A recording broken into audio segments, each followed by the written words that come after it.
Hello, everyone. Hi, welcome to this Tuesday session of Dark Matter. I am Simon at Wandering DM.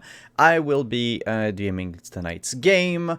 Before we go into the adventure itself, I would just like to thank our many sponsors, beginning with Mage Hand Press.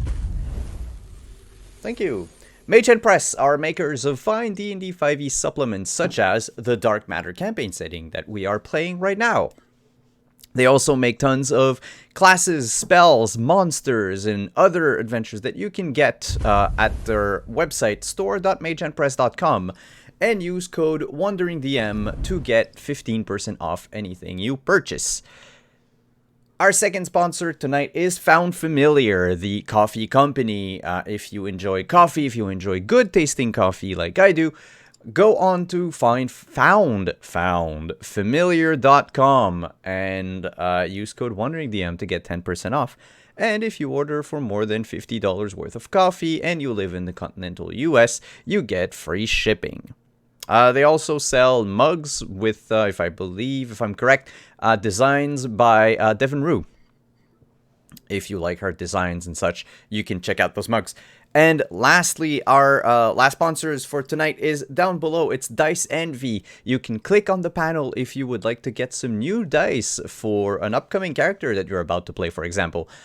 Check out Dice Envy. They make very beautiful dice, and they're affordable, and the link is down below. That said, who would like to recap what happened last time as I put on the music?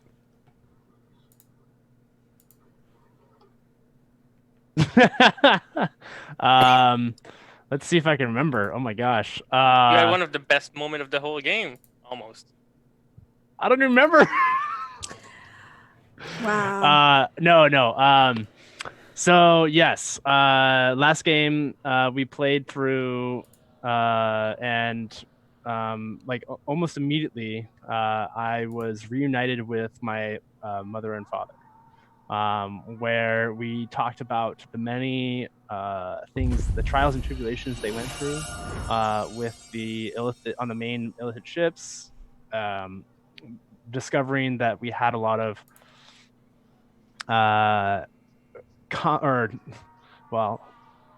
different terminology for what we called things, which was interesting, and a lot of fun.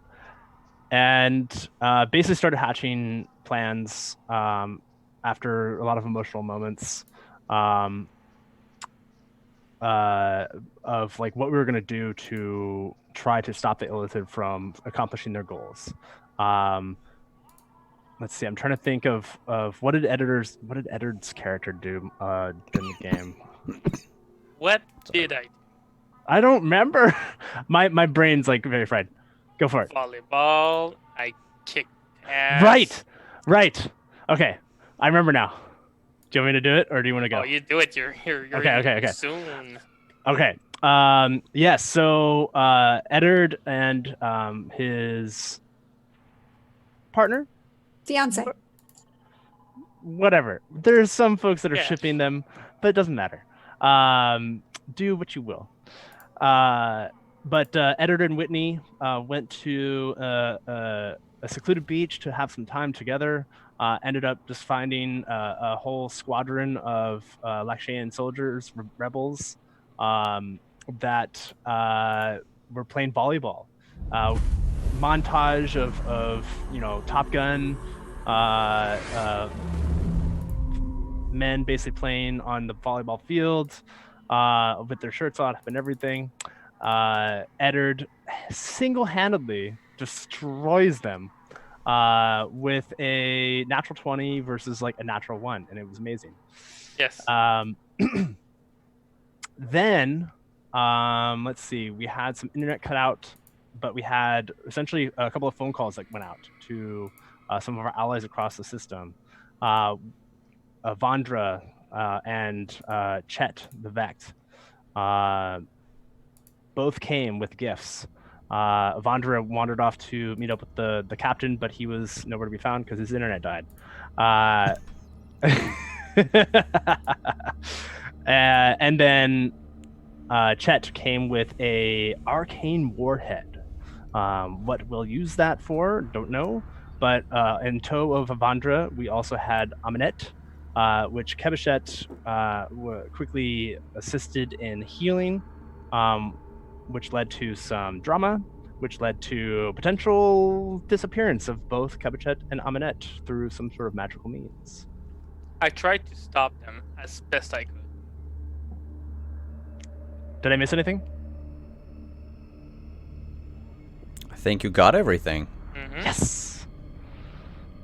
I was rough there at the beginning, but it worked. About the only thing else that's interesting is your parents' new pet. Oh, yes. Sure. That's only interesting to you. Doxy doesn't really care that much. I mean, I think other people might be interested in it. I might just shoot it on sight. Sure? On I think a lot of people would shoot it on sight. Ah, Okay. No. Well, they okay. obviously haven't done it yet. All the rebels.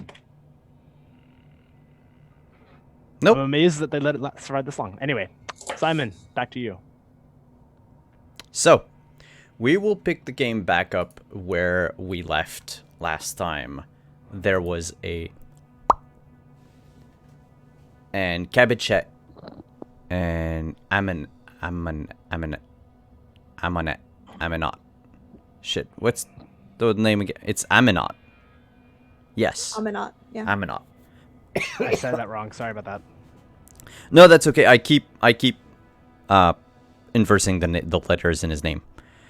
Kebichet and Aminat disappeared in front of Eddard's eyes. Eddard, what do you do?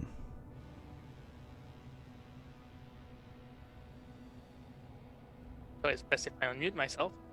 Well, after they just vanish, I'm gonna see if I can reach out to Kebichet via our comms. 1 2 1 2 test. Can you hear me, Kebichet?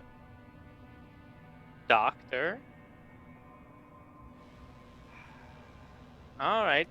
Broadcast to all. Hey, crew. We might have a problem. Kebichet and Aminet have warped out of here by magic, I think. Justin, What? you're muted. They warped out. Like Yeah. Like did Kebichet take him? Did he take her? Did something take them? Hold on, just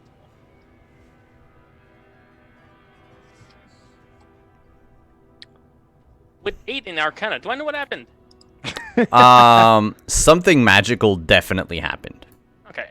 As far as I know, Well, Cap, they I just. mean, you did try and stop him, so you know it was him Oh, that's right. rushing Because me you're right. because you hit him. My sixth sense tingled and I punched him. So I believe Aminet actually teleported them both out of here. All right. I believe we have a fully regenerated Aminet just kidnapped our doctor. Yeah, no, that's not a problem at all. How far away can they teleport? What's the range on teleport? Depends on the spell they used. I mean, powerful enough spell they could be in an alternate dimension. And what are the chances that Aminet can do that?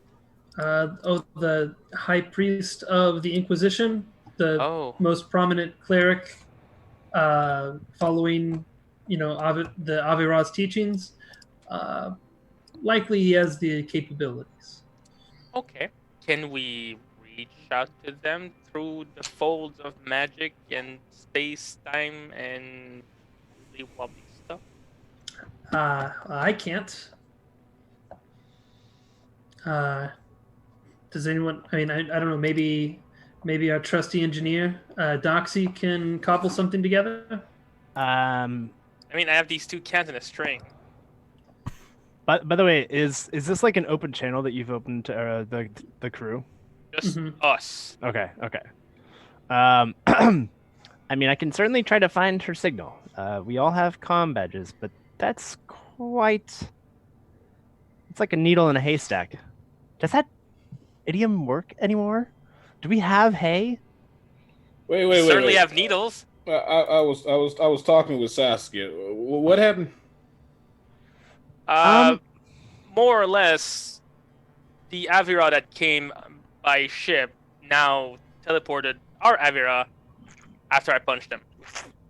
So the birds flew the coop, and now we gotta find them. Shit. Exactly. All right, listen. That was a Don't good call one. them birds. Well, She's gonna punch you when she comes back. She's and gonna know. It's not out of disrespect. I'm just saying the fact of the matter is 2 people are gone, and now we gotta find them. Yes. Great. I will talk with Saskia and see if they can. I don't know. I don't know if we got anything like that down here. Do you have Whitney. any magic users? Whitney. Yes. Oh, yes, Whitney. Where is she? Anybody has eyes on her? Is she your girlfriend? It Yeah. doesn't mean that I have eyes on her all the time. She Hey, has that's her exactly personal... what that means. No. Simon, can I do a locate crew member? Yes, she is currently in her bunk. She's on the ship. Okay. I'm going to go get her.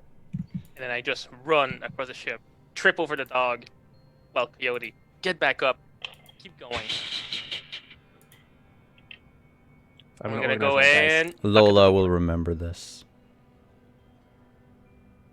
But I didn't hurt the dog.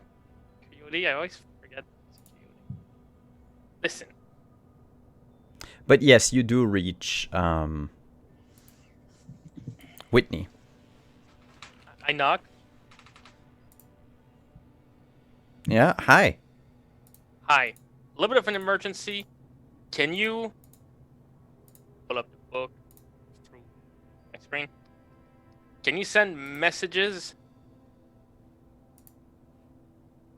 You're gonna have to be a bit more precise than that. I can send messages, as in I can write to people, yes. Okay, I mean magically. Amina just teleported Kebeshet, more than likely without against her will, somewhere. And we can't reach them via comms. And Dox is currently working on maybe finding them if they are close-ish by. Let me check my D&D Beyond application on my iPad. That's exactly what I had here on my side. On Oh my gosh. And she says, well, in my spell book I do have a spell, but it's... yeah, it should work. What is the spell? Sending. Oh, is that the same thing as send messages? I don't know of any spells called send messages. I must have just miswrote this one. Let me just erase this. There you go. Messaging. Sending. Oh, Eddard. What? I'm still learning. Come on. Sparkles. Give me a break here. And he wonders why I only gave him access to the prestidigitation spell. Eddard will remember this. He better not forget. What do you want me to ask her? Where are you? Do you need us to come to you? 10 words, right? No, I can still do, I can still do 15 more. Okay. Did I punch him good? Did you punch the high priest Yes. of the sun god? Yes, he was just... He jumped on her, started casting a spell. Punch. If that's your reaction whenever you see someone cast a spell, remind me No. not to cast spells in your vicinity. No. It was not because it was casting a spell. It was just a reaction to the impromptu spell cast in a pretty aggressive manner toward the person that just basically raised him from the dead. Well, let me try. Hey. If I roll a 1, it doesn't work. Meanwhile, That's 2 ones. It double didn't work. Yeah. Double snake, guys. Meanwhile, Kebichet, you appear on a small planetoid floating deep in space. Next to it is, well, far in the distance, but still very close, is a brilliant sun. And the planetoid itself has a tree, sort of bent, always facing the direction of the sun. Underneath the tree is a stream that joins a bigger lake farther down. Actually, the planetoid is so small that you could probably cross its entire surface in an hour or so. Does it have a stable atmosphere? Yes. Okay, cool. Even though it doesn't have clouds or a sky per se, it's just space beyond. There is light coming from the sun. The sun is actually, at the distance that it is right now, it should have scorched the planetoid bare. But it doesn't. And you notice, looking the opposite way, is a giant black hole around which floats a belt of asteroids. And you appear with Aminot at your side. I think instinctually she's just going to like reach out and shove at him, like on his shoulders, like, what the hell did you do that for? You are going to put me back to sleep. Why did I say? When did I ever say I was going to put you back to sleep? Also, where are we? And he takes a while to like look around him, try to get a sense of where you are. Says, "Oh, yes, my mind is still a little foggy, but this is my sanctuary." Pleasant. Very pleasant. I'm glad you have somewhere to relax. What about me saying I'm going to show you the void as I know it means that I'm putting you to sleep?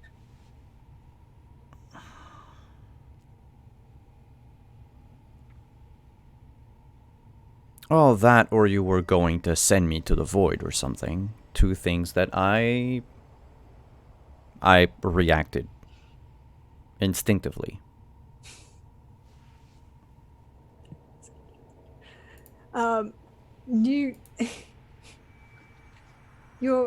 I would never send you to the void. Don't send people to the void. And I only really kill people on occasion. But that's not sending them to the void. That just seems impolite. Well, I am glad that you did not try to kill me. I literally just spent an hour repairing you for the 4th possible time. Yes, you've been mentioning that over and over. Why do you think I would hurt you then? I think my brain is still dealing with the after effects of being on so much drugs, despite your magic. My thinking is still inhibited. Flawed. Yes, if you would rather. 2 seconds.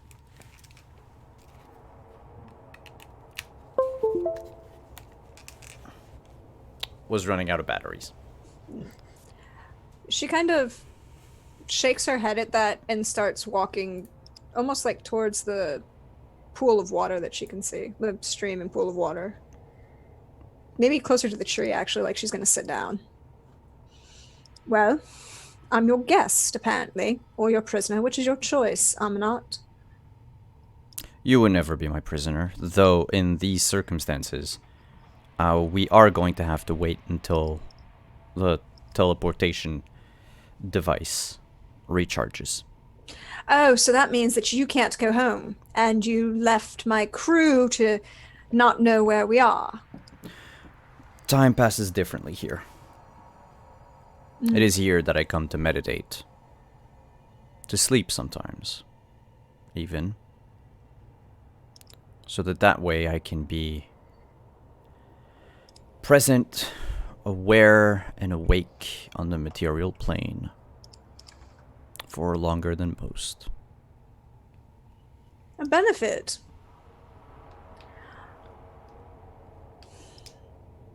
How does the time differ? An hour here is about 10 minutes on your, on our reality. So I can relax a little bit then. And realistically speaking, your means of transportation isn't the only way home. No, I mean, if you know how to plane shift, nothing's stopping you from going back home. Like I said, I acted instinctively. And almost regret it. You regret me being here? No, I said almost regret it. Well then. Why don't you have a seat? If we're going to waste our time, and it's not going to waste theirs, you may as well be comfortable. He looks at the tree, and says you can pull up a bench either from the ground or from the tree, depending on what you want. She kind of looks at him, smirks, and she's gonna sit, just sit on the ground, leaning her back against the tree, and, let her hand drift into the water as she's watching him. You notice that the water has no, texture. A bit like an illusion. It reacts like regular water, but you don't feel it on your hand. And he will come and sit respectfully about 2 feet away from you.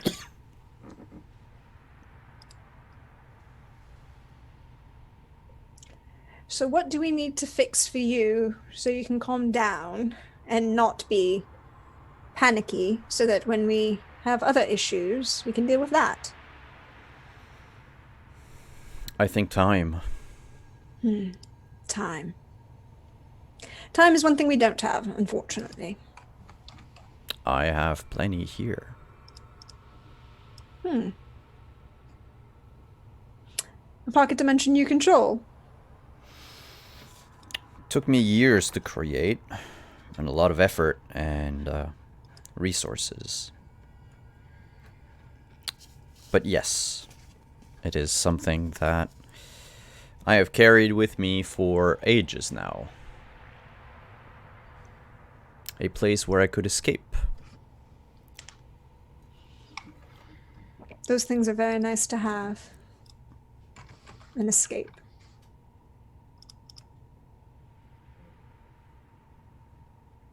Indeed.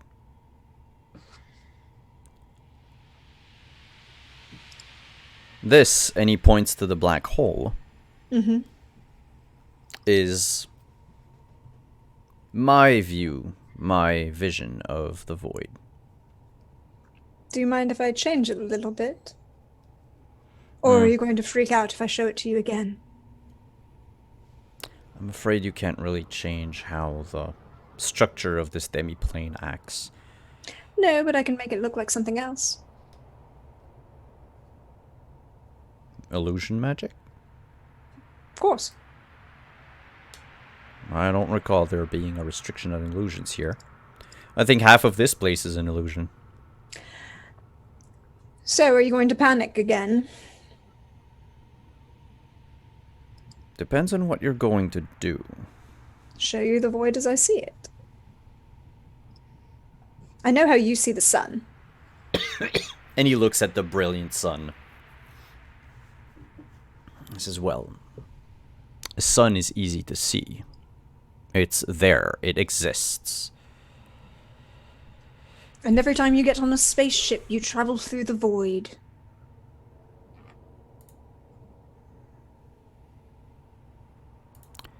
Well, then show me. She kind of smiles at that and stands up and then turns and like reaches her hand down towards him. He hesitates for a moment, but then takes your hand. And she'll start casting, and this time she really will cast hallucinatory terrain. And she'll cast what she sees when she communes with the void. Both the blackness of space, but the infinite colors and warmth that exist within it. The massive amounts of energy and at the same time entropy and chaos coexisting. The eternity of everything that kind of coalesces in this one place. The vision that she saw the first time and the second time she was trapped alone in a vessel without any means of propulsion, stuck in the blackness of space.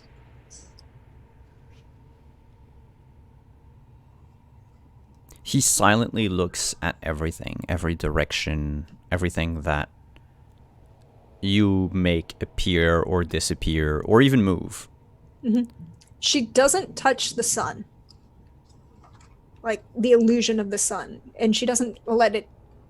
She like kind of makes the tree, so it's basically she pushes it away from her, in front of her, so it's like out where the tree, from where the tree into the planetoid would be, but not like surrounding him at the moment. So you act kind of like a projector? Yeah.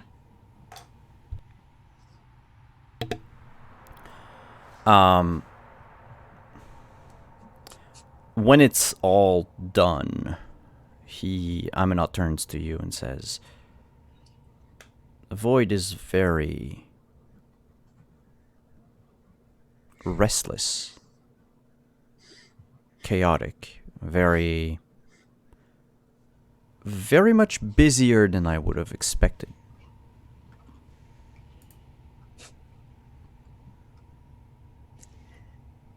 All things go through it. All things end up there.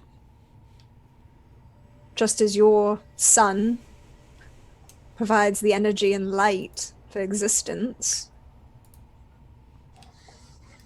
matter and atoms must come from somewhere, do they not? They are merely inverse, not opposed.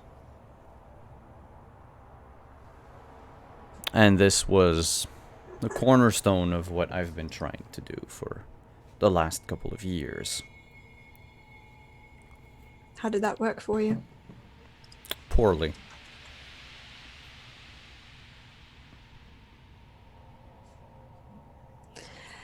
Well, at least you have someone else to point them at now.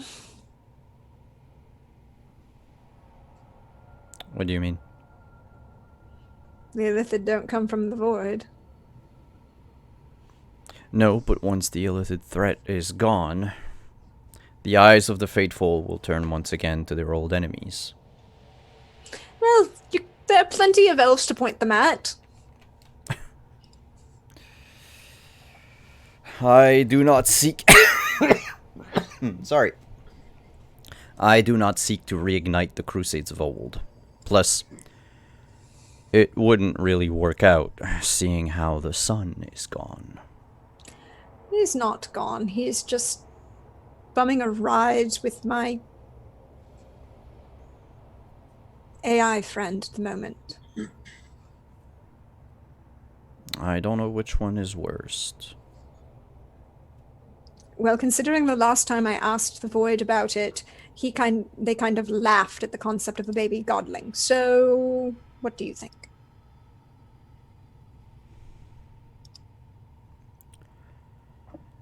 I'm hoping at the very least for a balance. Balance in all things. Yes.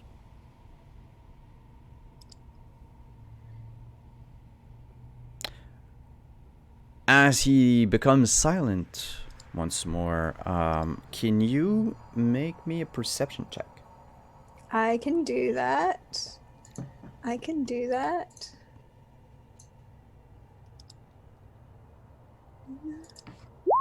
$24.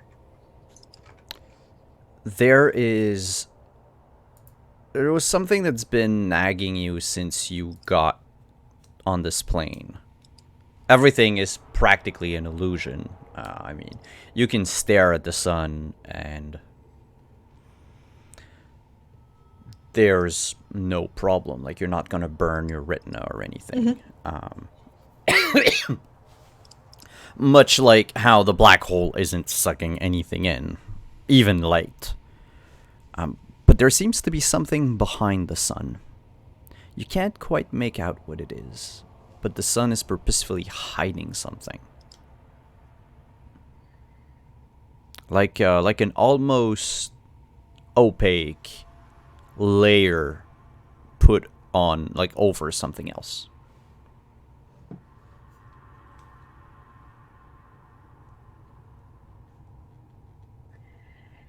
So what do you see when you look into that sun, Amanat?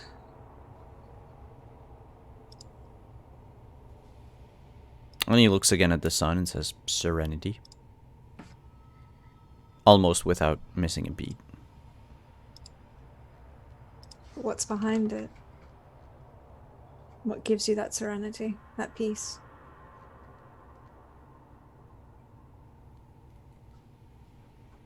What do you mean, what's behind it? Space is behind it. There's something there.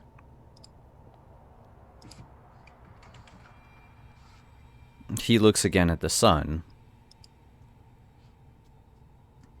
It says, "Must be an artifact from the first iteration of the demi-plane. Oh, what Nothing was to that? worry about." I'm worrying about lots of things at the moment. Amanat. Worrying about everybody. Well, worry not about a simple glitch in the system.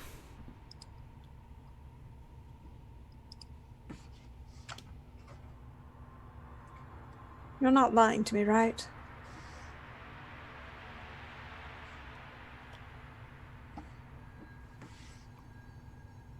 Why would I?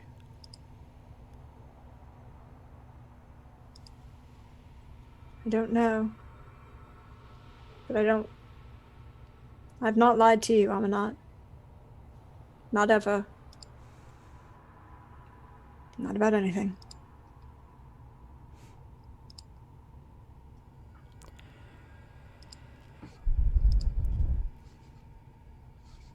And I did break Aluktep's arm the last time he tried to lie to me.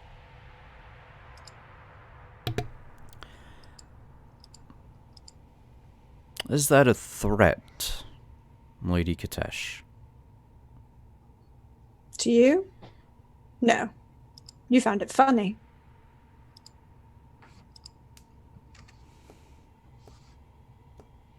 Like I said, it's been years in the making. I may have made modifications over time.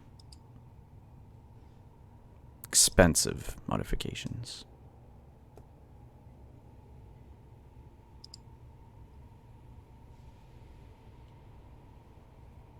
I'm not going to break it, Amanat. It's yours. It's your space. As you choose. As I said, I won't ever lie to you. I'll just ask the same in return. He sighs deeply, and it is childish. We're both. We're standing on a planetoid that you ran to because you feared I would cast a spell to put you to sleep. But you kidnapped your possible person that was going to harm you? I think we're beyond childish at this point. I'm not.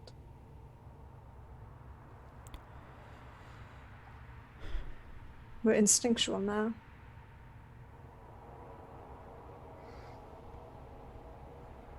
Well, if you must know. And he picks this, like, round-ish device. You notice on it there's a ring of lights. That's, I mean, about, like, I don't know, not even a quarter full. And he presses the center of it, and it opens up, and there are these 4 little red buttons.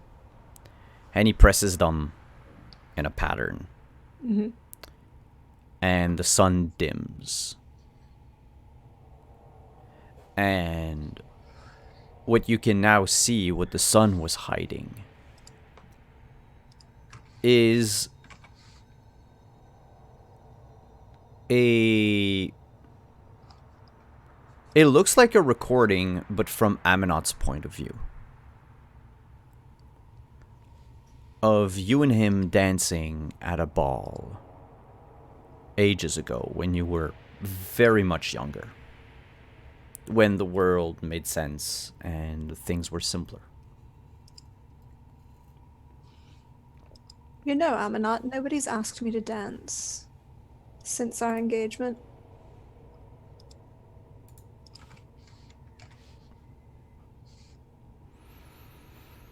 It would be very poor form of me to ask you to dance in public, given my station. I don't see anyone else here.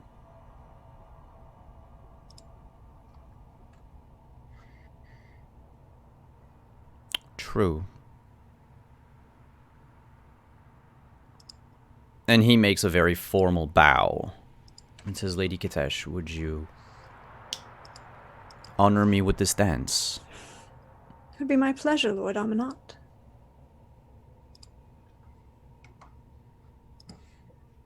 And as you dance away a traditional Avarad dance... Waltz. There's a waltz going on. Probably. I don't care. And it's an illusion plane. There's somebody waltzing on space, y'all. Just picture. Yes. It's the Disney Sleeping Beauty waltzing into the clouds, except it's more space-like. Is it an endless waltz? Ooh, no. No! Shame on you and go home. What's an endless waltz? Gundam Wing Endless Waltz. Shame Oh. on you, go home. Yeah. I mean, Made me so happy with this. As you're dancing away, what feels like minutes probably have gone by. You're not sure how long. And then you hear a voice in your mind. Where are you? Are you okay? Did I punch him good? Fun fact, y'all. She's wearing a ring of mind shielding. It doesn't go through. She can ignore telepathic communication only works if she wants it to. does she want it to? It's Whitney who's talking to her, right? Yes. Nah, I can't do it. She's like, don't worry about it. We've got it under control. See you shortly. It was just a glitch.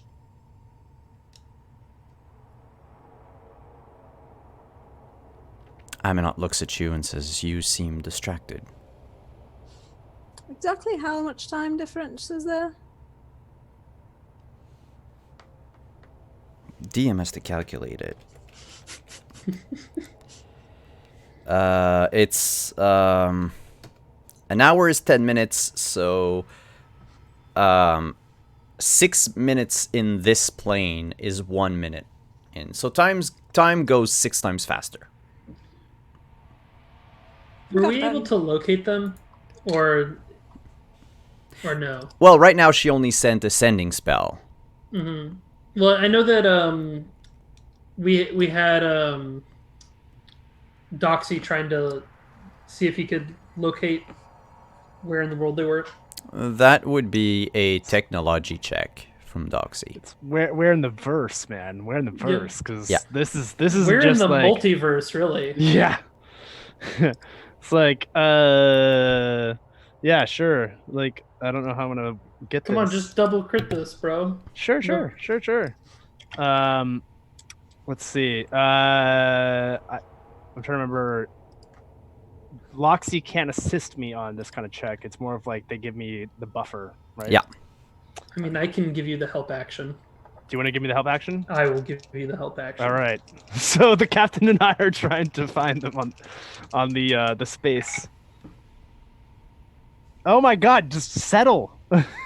Sorry, the dice is like, no, I don't want to decide. 26.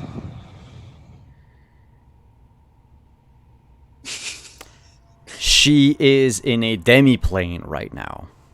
I use my disc, the old Un's Codex. Wait. Does Whitney respond to you first? Does Whitney tell you her response? Because she responded. Yeah. Well, she was with she was Eddard. and we were trying to track you while he was doing that. So that's up to the DM on whether or not Whitney busts in and tells us the message. Tell me what you want to do. Tell me what you want to do Down with the your door. artifact. Well, it allows me to plane shift. So I was gonna bring me and Doxy to where they are. But don't you have to know where you're going first with that one? You were he located you. Yeah, he did with Yeah, a okay. 26. Using extraplanar sensors, I was able to find you. I'd say The extraplanar sensor web. just to see what happens. Mhm. Whitney arrives the moment the effect comes into play by the spell. Like she runs in and she's like, "No, don't!" And the 2 little gnomes and halfling I'm like, disappear. wait, where are we going, Captain? Well, it's like as you're asking that, you see the scene that was put in front of everyone. Please tell me that we show up right in the middle of them dancing. Actually, because this would have taken like 1 or 2 more minutes. Okay. How long do you dance for? Oh boy, this is getting. She would complicated. say after like the general math, it's like we have about 5 more minutes, 10 more minutes, and then apparently we're going to have to go back. 10 more minutes here or 10 more minutes there? 10 more minutes here, maybe half an hour. I can do it half an hour. Half an hour seems good.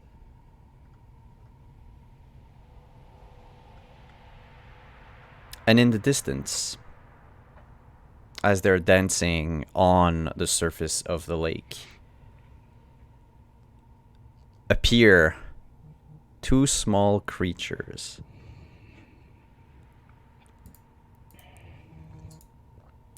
A halfling and a gnome. You see them dancing on the surface of a lake on this small planetoid.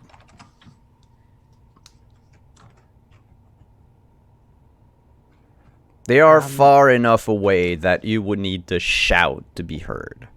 I look over at the captain and I say, Captain? As like the visors kind of like have the zoom effect. It kind of looks like they're dancing. Yeah, maybe we should get out of here. Now that we know she's safe. So, yeah. Well, I mean, she could be under some sort of mind control. I don't know. There's been a lot of weird stuff that's been happening lately. But yes. Well, I mean, we know where to and, like, find them. Sorry, what? I said, well, we know where to find them. We'll check back in like 10 minutes if they're not back. They pivot as they're dancing, and Pivot. Sorry. Kibichet has her back turned to the two of you, and you just see the one eye of Aminot, holding Kibichet close, so half his face is hidden. Yeah. You see his one eye narrow at you two, and the hand that he has on her back just closes in a fist as he flips you off. As Doxy like vanishes, just as cloaking device just like activates. I was never here. He pretty much looked like he saw you, like the two of you. Out of curiosity, can you two leave?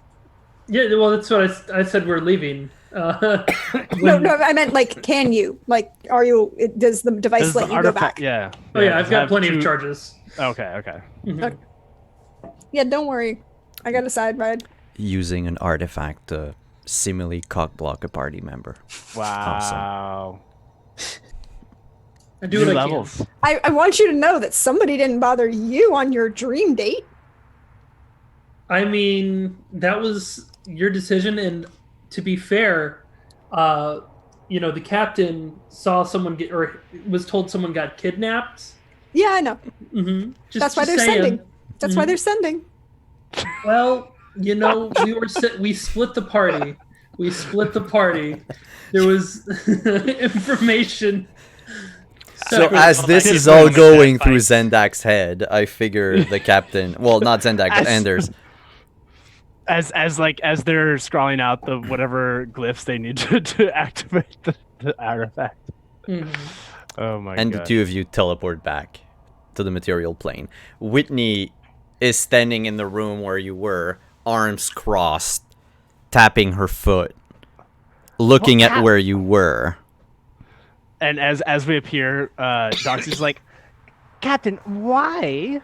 I mean, I understand we're worried about Kibichet and Well, Edith said she got kidnapped. You located her. We went. yes, but we could have waited. It turns out it was a date. Who knew? Who knew? You know. Was it date? As Doxy like awkwardly just kind of like and goes back to like tinkering with something. Yes, Eddard, it was a date. I mean, some warning before just teleporting. I would not have punched him. See, I'm not the only one that's acting quickly. No, sorry, never mind. I don't want to be put in the same boat. Never mind. No. I think you were onto something right there, Cap. Nope. It was a terrible decision on my part. Never mind. I could have shot him. I could have skewered him with a sword. I punched him. You just teleported into your bedchamber or whatnot, and Doxy's like, no, it was a demi-plane that I'm not entirely sure where it was created, but I'm not had access to it, or And like he pinpoints somewhere in the vast, like he has like a holographic display of like the vast multiverse of like, here's the verse, here's the multiverse, and like I can have just imagine Here's Edward's where they eyes going are. crazy. Yeah, exactly. It's like here they just found this little pocket right here, and yep. Mm-hmm. Going just back wiped to the blood off my nose. Going back to the pocket plane for a moment. At some point, the dance is over. If only because you've been twirling and dancing away to the tune of a silent song. He finishes the dance. And where normally he would take a step back and bow, he just looks intently into your eyes.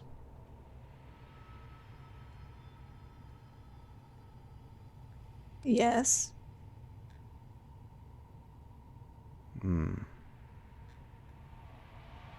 I don't think I should be doing this.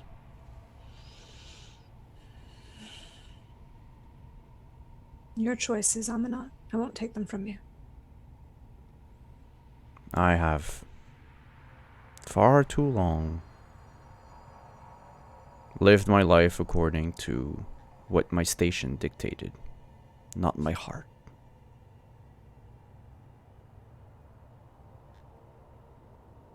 I think if this war does come to an end,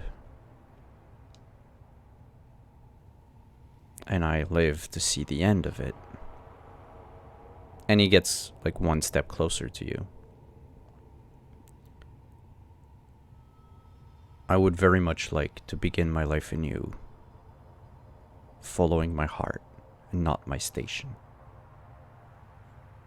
It's always been yours, Amanat. It's here waiting when you want it. And he leans in for... How the fuck do we ever a kiss?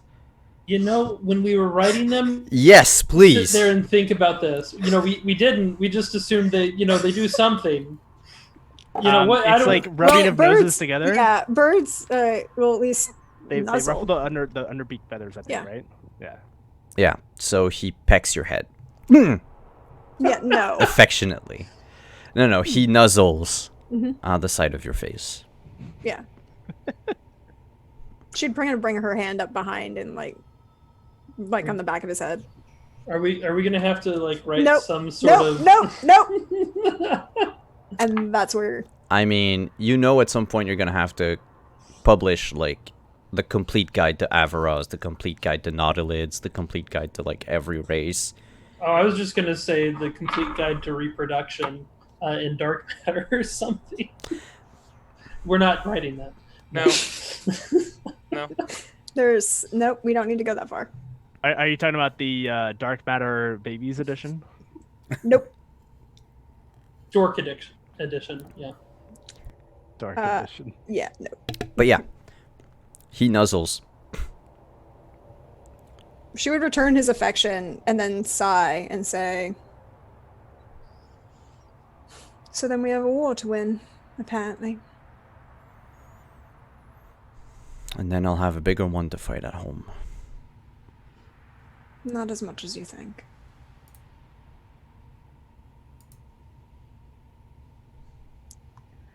But maybe. But I guess then it's time to see about returning.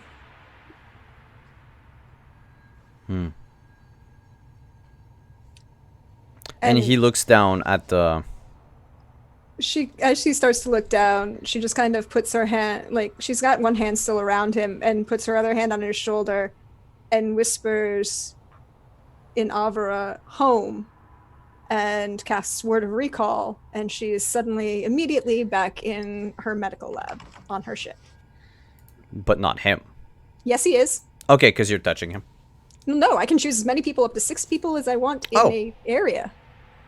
Yup. It's you and 5 willing creatures within 5 feet of me. Cool. So yeah, he reappears on the... in the medical bay, and he looks around and says, the cold call back to reality. But the dreams are still there. They don't go away. Yeah. Think about it this way, Amanat. The faster we win a war, the faster dreams become reality. Let us not get ahead of ourselves.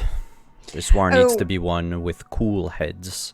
I'm sure between the two of us actually working on something together, we can achieve great efficiency on getting things done. Yes, I would need to speak with the other members of, well, whoever is here.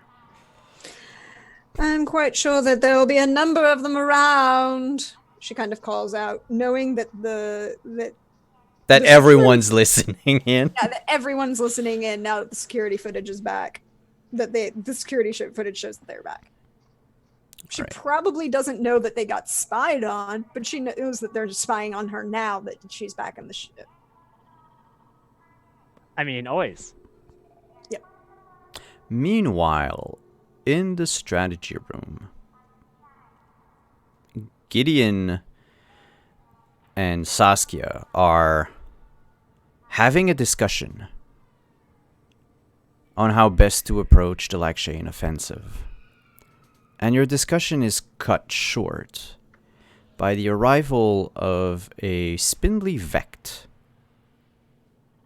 copper and brown in color with highlights of green. They are accompanied by two other Vects, shorter, almost similar in appearance.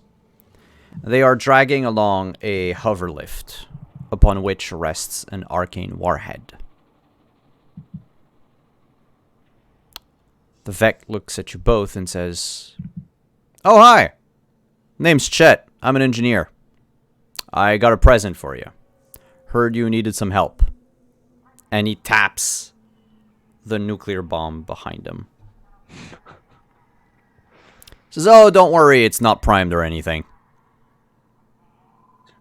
He looks at Saskia. Do so much damage.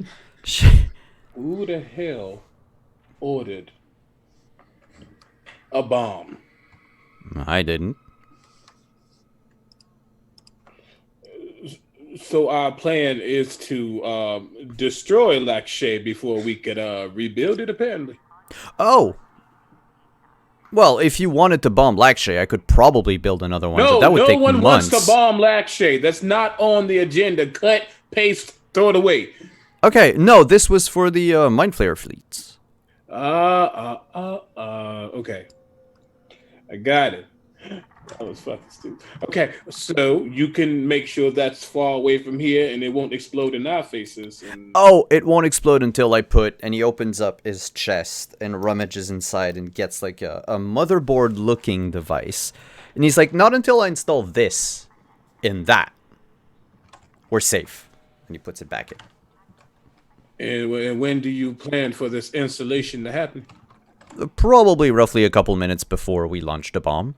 All right, got it. Just making sure that, no protocols are being ordered that emergency installations and no, just making sure that everything is fine. Don't you worry, sir. I know what I'm doing. Looks over at Saskia. Does he really know what he's doing? Because I don't really. Okay. Anything else, or is that it? I mean, it's great. We're thankful, but as a friend of a little doxy, I offer my services to your. How did he put it? A resistance organization. Resistance is fine. Well, what other than constructing death bombs? What else do you do? Are you a manufacturer? Are you a? Oh, I specialize in what you could call cybernetic enhancements for anything, be it living material or even non-living material. I have built weapon systems for ships. I have built I've installed numerous components aboard starships before. I've even tinkered a bit on cybernetics myself. Well, not on myself. I'm fully made of metal. But if some of your men are wounded, I could upgrade them. Thanks to Vect technology, I could make them better than they are. And also, I can upgrade ships. I saw what you had outside, and this isn't much. If you plan on attacking the Mind Flayer Armada, you might need more than the 2 or 3 ships that you have available.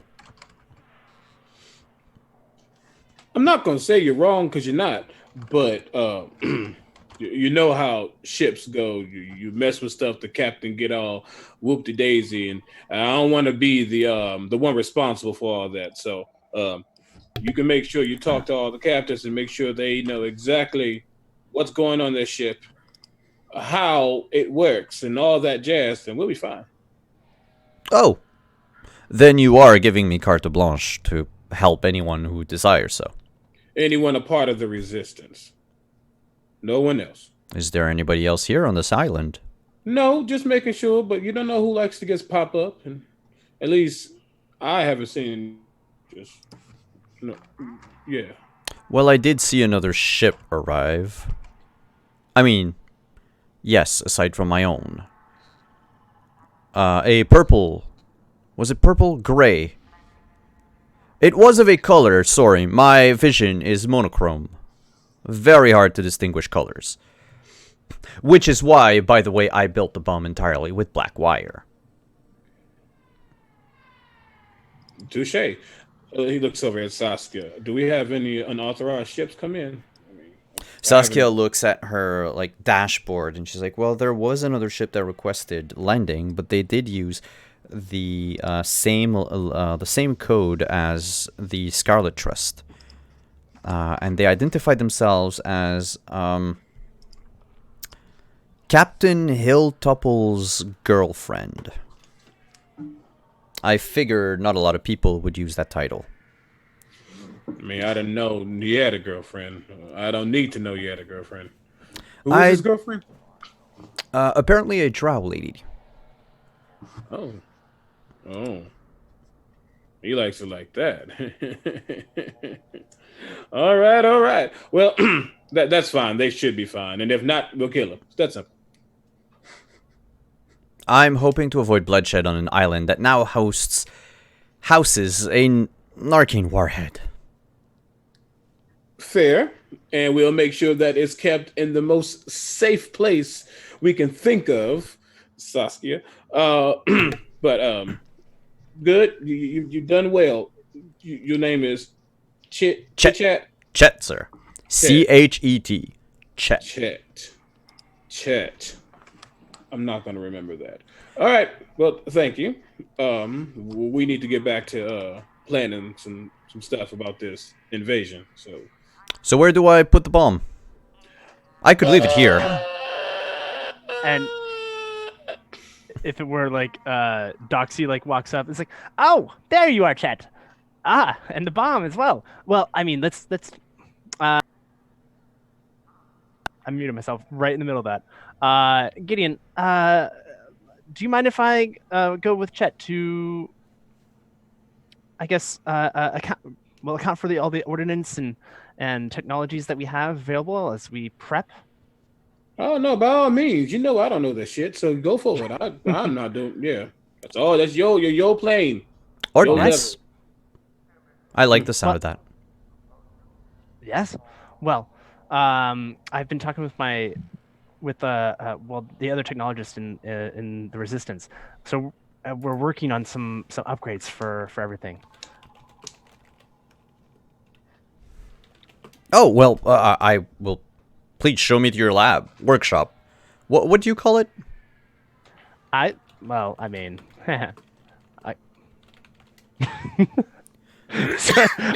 had an idea and then like brain fart.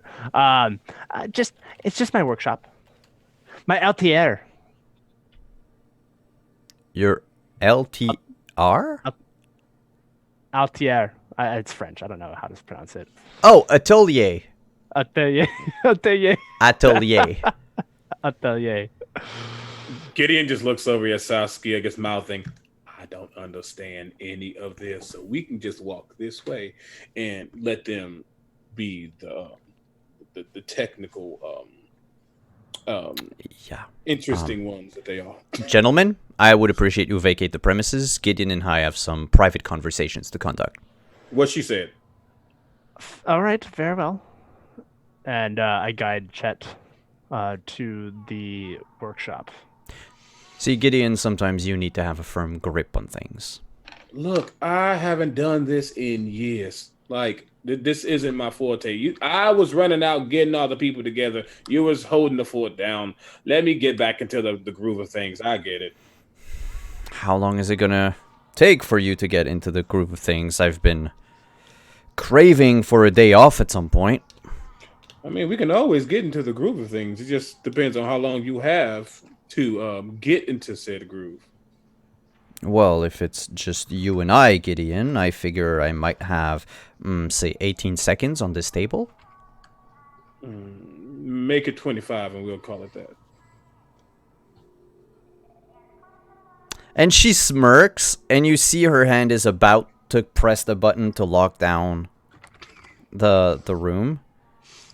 But then she shakes her head and is like, I would much rather if we had a bit more time. As things were left, Gideon, I think that we need to talk first. It's in your court. Ooh, it's a little hot.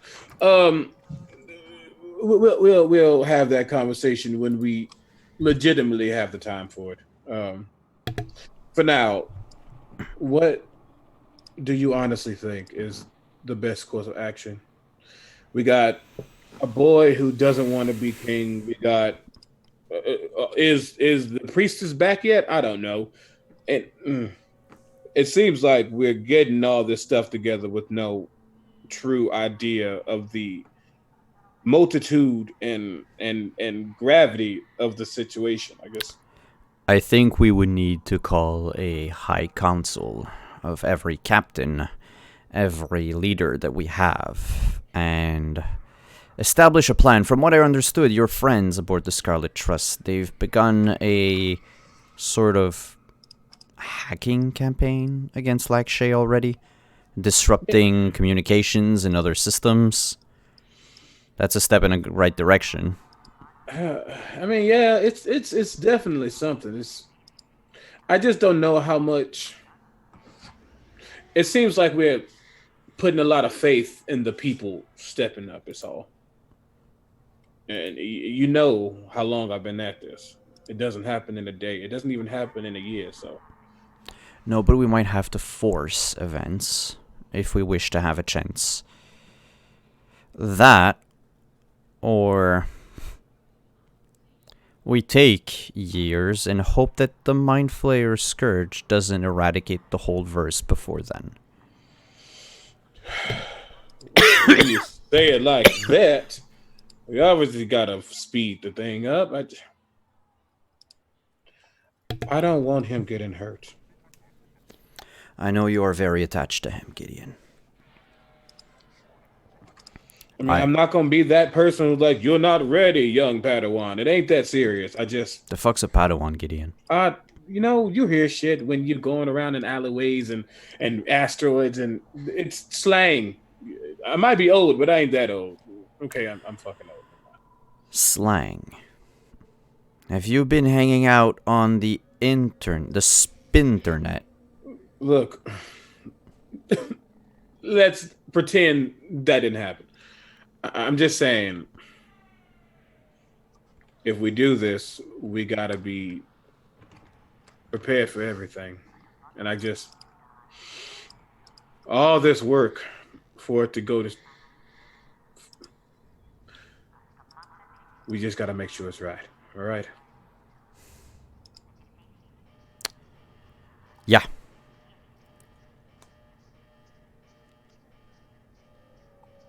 I mean, we have a shot now. We didn't have a shot 6 months ago. You're not wrong. All right, let's call this High Council. You know, the last time I sat on a council, it was when that boy... We don't got to get into that story. So the captains, I'm assuming all the people from the Scarlet Trust, we could even bring Checkers in here. Chet. Name is Chet. Do we think what the other high priest who was with Kebshet, possibly him? Oh, we have 2 high priests now. Look, that's a lot of prayer and stuff, and if it's for the better of Lakshay, then fine. But if she can do a lot of work I'm more than positive he probably can. So You still don't like placing your hands in the people of faith. faith ain't got me nowhere. I tried. I'm not saying it's wrong. I'm not saying there's nothing tangible to it. It's not for me. At least that's one point we agree with. But the healers might be useful. The healers would definitely be useful because when my ass get knocked out, I'm gonna need something. Hopefully we won't need them that much. Alright, let me call everyone. It'll take but a moment. And before we move on to the meeting at the summit meeting, I would just like to know, Anders and Eddard, is there anything that you wanted to do? I'll give you a guess of what I want to do. Yes, she strode in purposefully in your quarters. The moment she landed.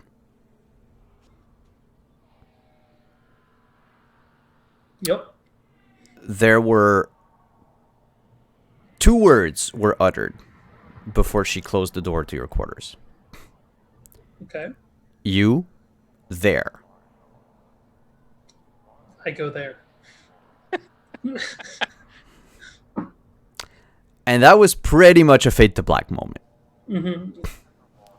But a very long in the waiting fade to black moment. It is the first... Actually, I think it's the second time you saw her for real. Mm-hmm. Second time, yep. Every other time it's been comms or magic. Mm-hmm.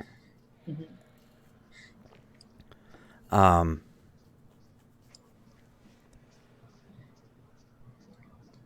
After all is said and done, Mm-hmm. will you get the message to meet at the summit?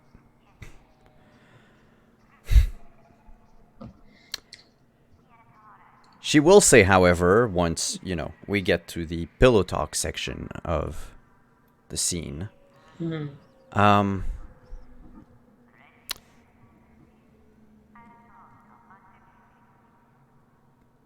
I see you can handle yourself very well, both in the physical realm and in the dream realm, Captain Hilltopple.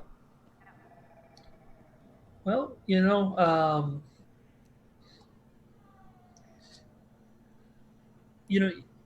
need a great partner to be able to perform well, either in the dream or in the real world. So, credit where credit's due.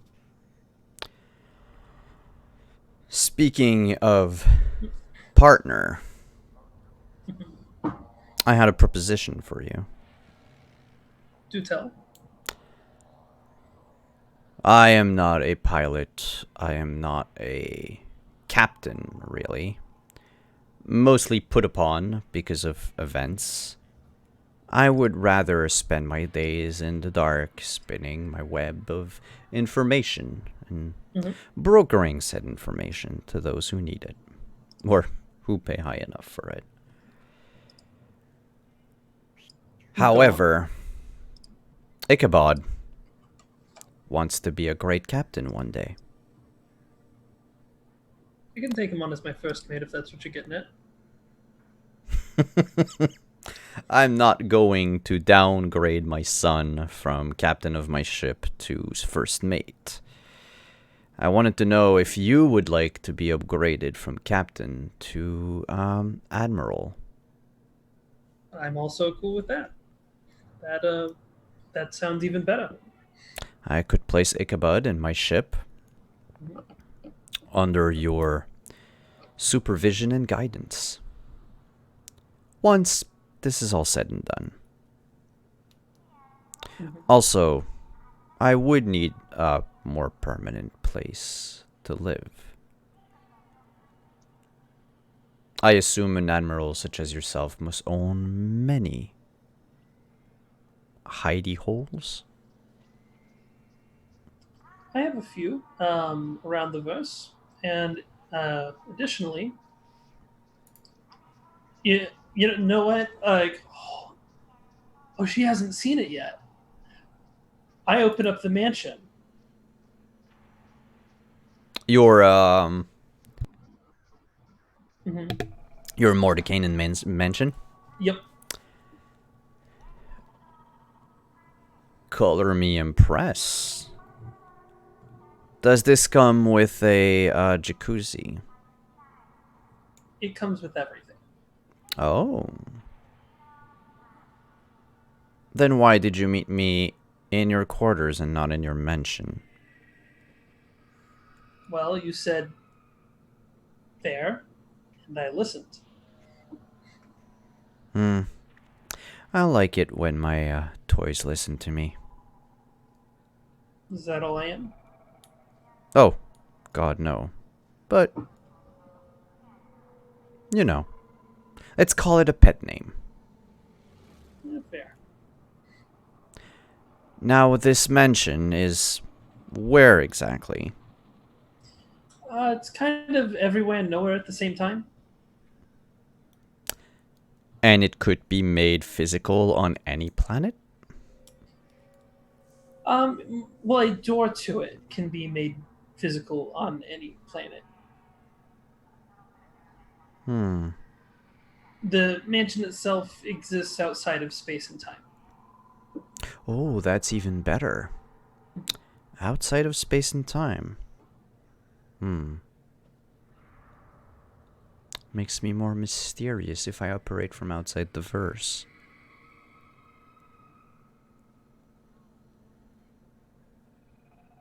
So, I can also rearrange its structure at will. do I have to sign anything? Like a lease? I know you have a reputation for legalese, Hilltopple. Only in professional situations. Glad to see we're past professional. I think that happened a little while ago.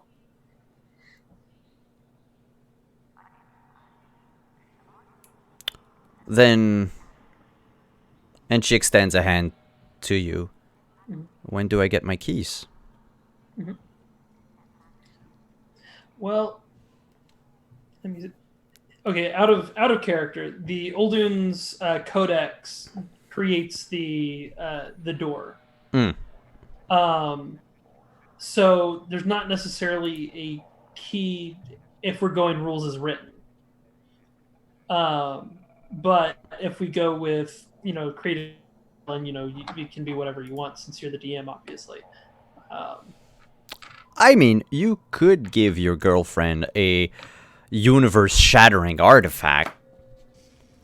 Nope. I see your love has limits. It does. Artifacts, that's the limit. Okay. So you go all the way up to legendary, but not artifact. Exactly. So there's not keys per se, but this thing here creates the door, as well as a few other things. So I can create a door at any time, and I can simply leave a door wherever would be convenient for you. And it stays forever? I'm not gonna get kicked out or anything? Now I've got to read the rules. If it's actually Magnificent Mansion, she will get kicked out after 8 hours. Let me pull up Dark Matter real quick, because I've got it right here that you can buy on stored on MageandPress.com. Yeah, physical book. Mine came the other week. Nice. I turned to like the exact right page. Can you permanent cast?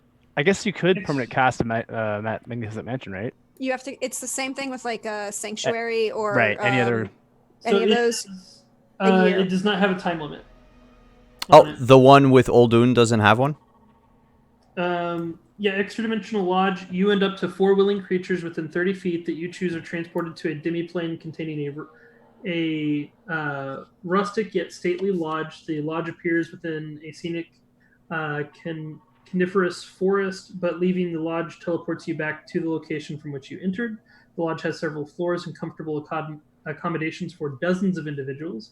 It would seem the previous owners of the Codex have taken up residence here for non-magical weapons and equipment are stashed in a few of the rooms. Moreover, it seems the lodge contains numerous hidden compartments and secret passages. The Okay, lodge so is it's not a real Mordenkainen's mention. It's like Correct. something that you do with the Codex. Yeah. Okay.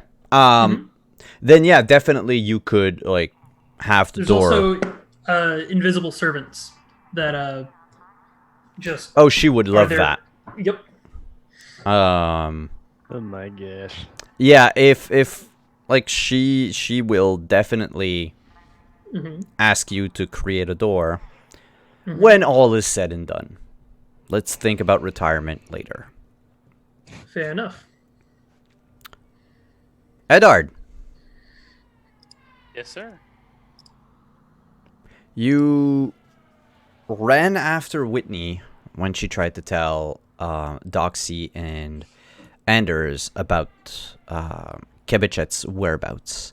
Mm-hmm. Now that this is over, you end up walking back to the ship with her. Well, if you wanted to go back to the ship, that's where she's going. I mean, I'm expecting to see the doctor come back at some point. So, Whitney, they were having a moment together. Yeah, they were.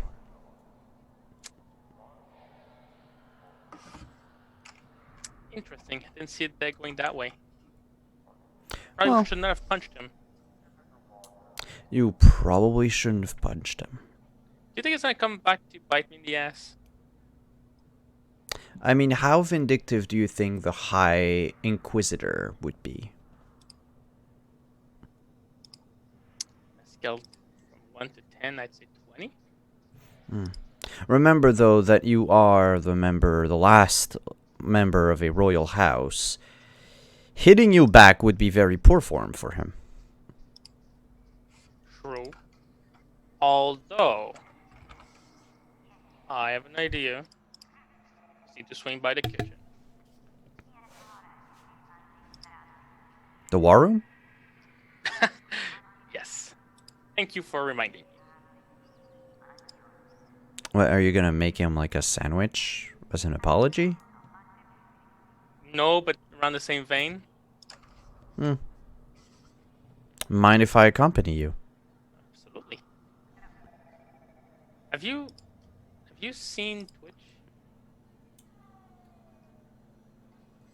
No. Ever since he did the whole sun thing in his power circuits, he's been letting the power go to his head a little bit. So it would seem. And when is Twitch not let something get to his head? Seems more pronounced now. Hmm.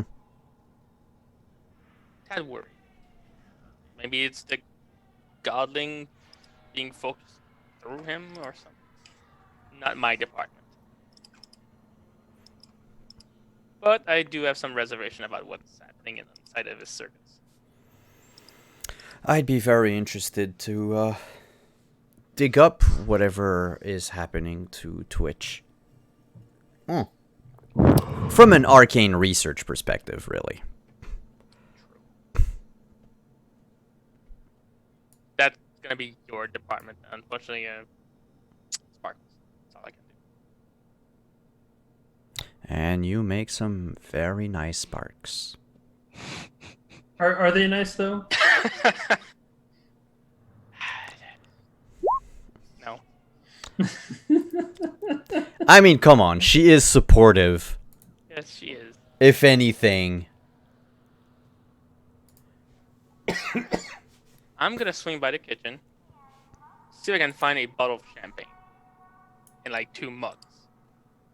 Mugs. She puts them back and takes 2 flutes. What? What's wrong with mugs? I've always drank my drinks through mugs. It's a perfect vessel. Yes, and now you're no longer a thawed mercenary, Eddard. You have to do things properly. Champagne is drank in a flute. Are they at least crystal? Of what? The flutes. I don't think your ship can afford crystal flutes. Well, it's that at least. But I haven't like, found any anyway. well, have you looked in the captain's quarters? Probably in the captain's quarters, but right now, I think he's busy. Oh, you leave a sock on the door handle? What? That's exactly what you meant. Yes, your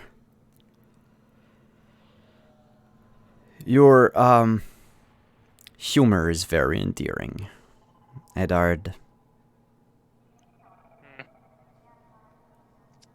Let's go welcome our two Emperor friends. Don't you want to leave them alone for a bit?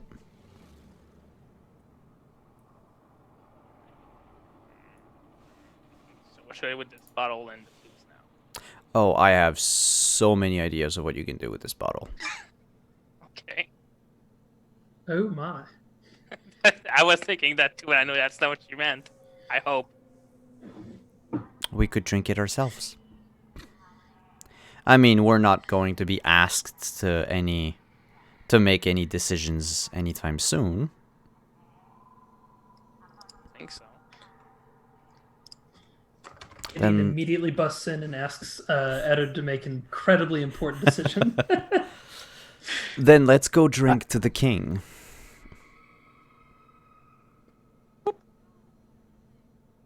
That the champagne bottle or your pants? It's the champagne bottle.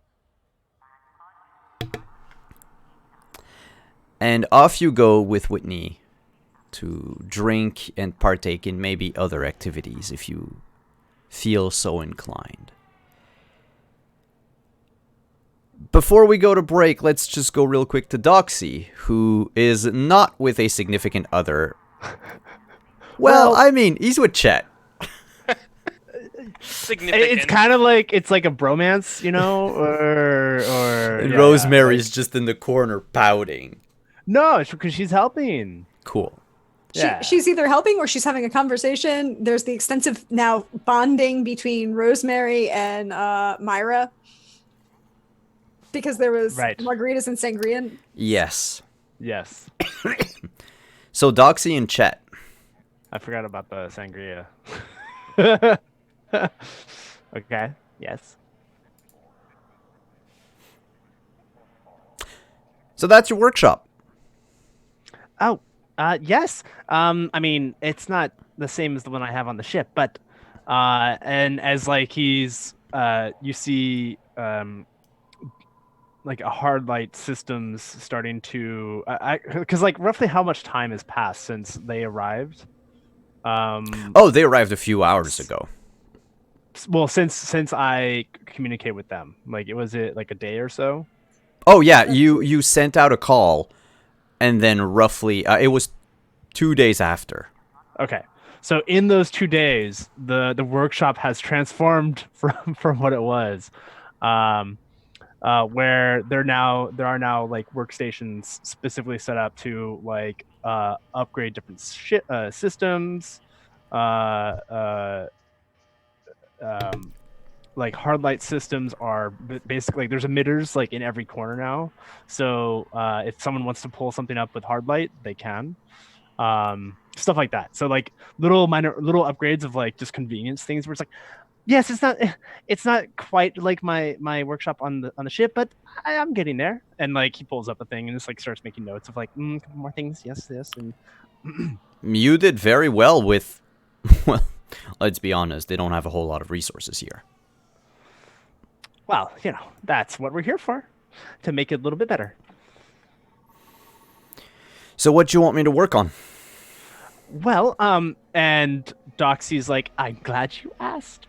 And he pulls up a hard light display of a couple of different frame specs that he's been working on, and then also like little like equipment specs for different systems that we'd want to do for like insurgencies and making sure that the folks that are helping the king take the throne have what they need to be protected. And so I figured since they don't have a lot of resources, at least right now, maybe we can just make it so that they have better technology than what the Lakshayans have on planet. And I knew that you, Navect, are wondrous with that. Oh, we are. We can definitely... I can definitely make some very... very nice upgrades and enhancements to what I could put my hands on. The thing is I doubt we're gonna have the resources to do everything here. And he looks around, and you can see him like he is actively scanning like everything that you have in the workshop, trying to figure out what it could be used for. Sure. Well, I mean, that's the fun of it, right? The deeper the constraints, the more crafty we have to be. So what's your first project? And he pulls up his custom frame that he wants to build. A giant robot. Well, I figured if the I mean, we need all the resources we can to get through the blockades, as well as maybe disabling these ships and whatnot. And Can we just say this room's enchanted with industrious worker, by the way? Can I have done that at some point? I imagine actually that's what you did in the workshop, where like in the ship workshop, where it's like just the room. So anyone that's in the like the arcane workshop and the other the engineering room, industrious worker is just like an ambient aura there. Oh my gosh. Oh, so like when Chet comes in, he's like, "Oh, yeah, exactly. all right, Let's get to work." GSD, yo. Yeah. And well, I figured may as well start with some of the more intricate work now, so that way we can figure out the problems for the smaller mass production. You want to mass produce something here? I don't think you have the... I don't know what you want to mass produce, but I think we're going to have to custom make everything. Well, yeah, I meant like for the small squads is yes, of course. It's that's why it has to be very niche, very small. Do you have a dropship? No. How do you plan on bringing all these people to Lakshay? Well, we have the Scarlet Trust. Lakshay is pretty far from here. You're gonna house them on the Scarlet Trust for how many days? Oh, that's a good point. That's one. And Doxy like interfaces with the database of what or if they have a database. They probably do. They might just have papers or something like that. But like, I try to get the ship, not the ship manifest, but the fleet manifest, right? Where it like lists out the things that the Lakshayan Rebellion has resources. It's not a lot. Okay, so but they don't have any like carrier ships or anything like that. Okay. Yes, I suppose that is a problem. I mean, that's why I was thinking more of an insurgent group, which is, the Scarlet Trust can handle a small crew, and we can retrofit some of the quarter or some of the cargo bay for bunks and things like that. But yeah, we're gonna have to look into that. Indeed. I mean, is it possible that the Vect or perhaps, I mean, I could contact the flotilla and see if they have a ship that we could use. Oh, you think the gnomes would be ready to help? I mean, they don't have a claim in anything that you're about to do, but except for me and my family. That's true. All right. Let's Your family's here? Yeah. Well, so and like you see Myra just like having sangrias with Rosemary in the background, and my pops like I don't know what are you doing right now? Furiously working on the same system that you used to nanny cam the ship.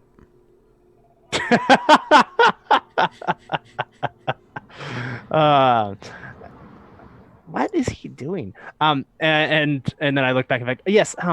Well, it would seem that my parents are here. They were on the Illithid ships as like what did you call the brain? What was the name of it? The Elder Brain? No, the little like brain pup, the pet. The Intellect Intellect Devourer. Devourer. Yeah. No, I meant like they had a name for it, right? Oh, shoot, I should have written it down. It's not the Gooblety Goop. No, it's not. Well, either way, I say the name and I'm like, and as it runs up, it's like, and then there's that. They were captured originally by the Oh, Jar. Jar. That's right.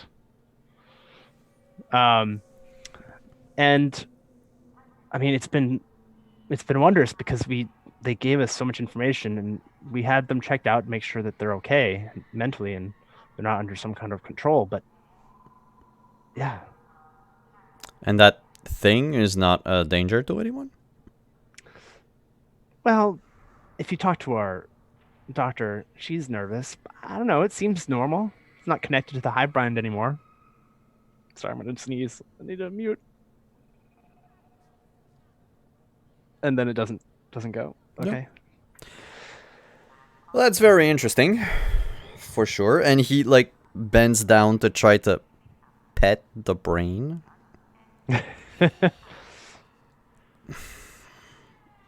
Strange, very strange. All right, let's work on your custom frame. See what we can do with it. All right. And then like I pull up several other specs of just different ideas that I had of things for the because like the troop size of the resistance is pretty small, right? Yeah, there's all in all, and I mean you guys have spent about 2 weeks there now. Right. You've met just about everyone. Okay. There's 150 souls here.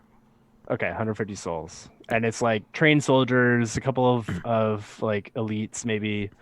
It's a couple of pilots. Yeah, mostly there's very few civilians. Right. They're all mostly trained soldiers. Okay. So like ex-military. Yeah, well, actually has mandatory military service, so everyone is trained and proficient in the use of certain weaponry and everything. Most of them are basically expats.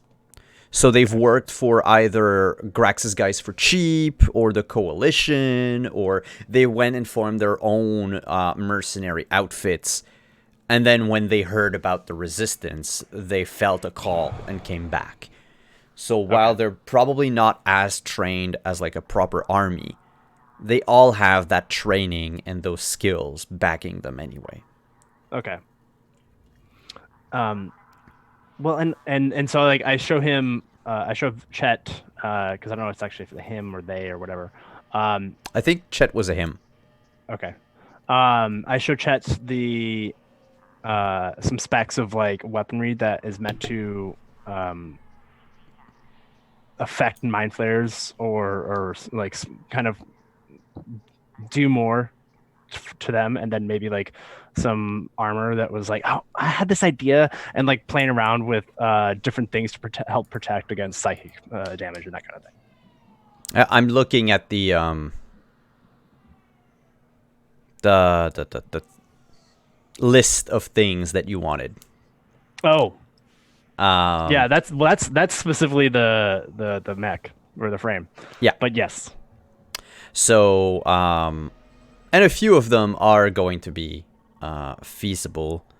Some of them you might not be able to, just because that you don't have the necessary components at the moment.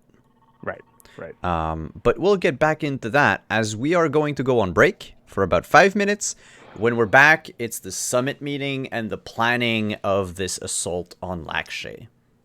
Stick around, everyone. We'll be right back. Where's my break button?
And we're back, everyone.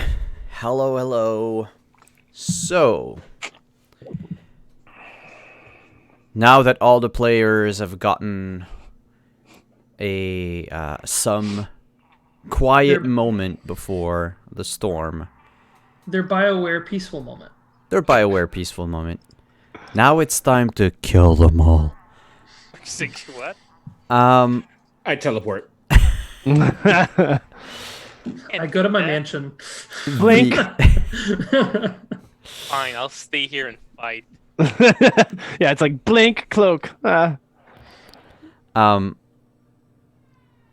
Everyone you gets buddy. a call, actually. Either on their personal communication device, or it's also broadcasted through the communications array. And it is calling all members of the Scarlet Trust. High Inquisitor Aminot. Captain Spider? And Chet the engineer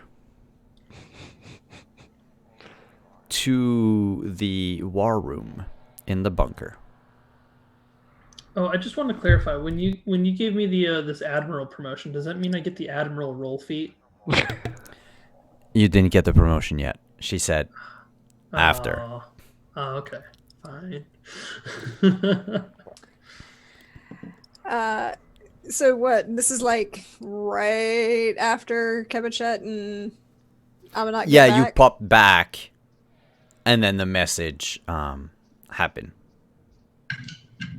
Well then, after you, Lord Aminat. Apparently, they need our assistance. Make your way through a ship that's like pieces of clothing leading to my Ooh. room. Before you, but she would stop. She's like, "Oh, before you go, there's a pile over there." And she kind of points that she's got like a bunch of that she has liberated from a bunch of places, the spare armors and stuff that got left behind.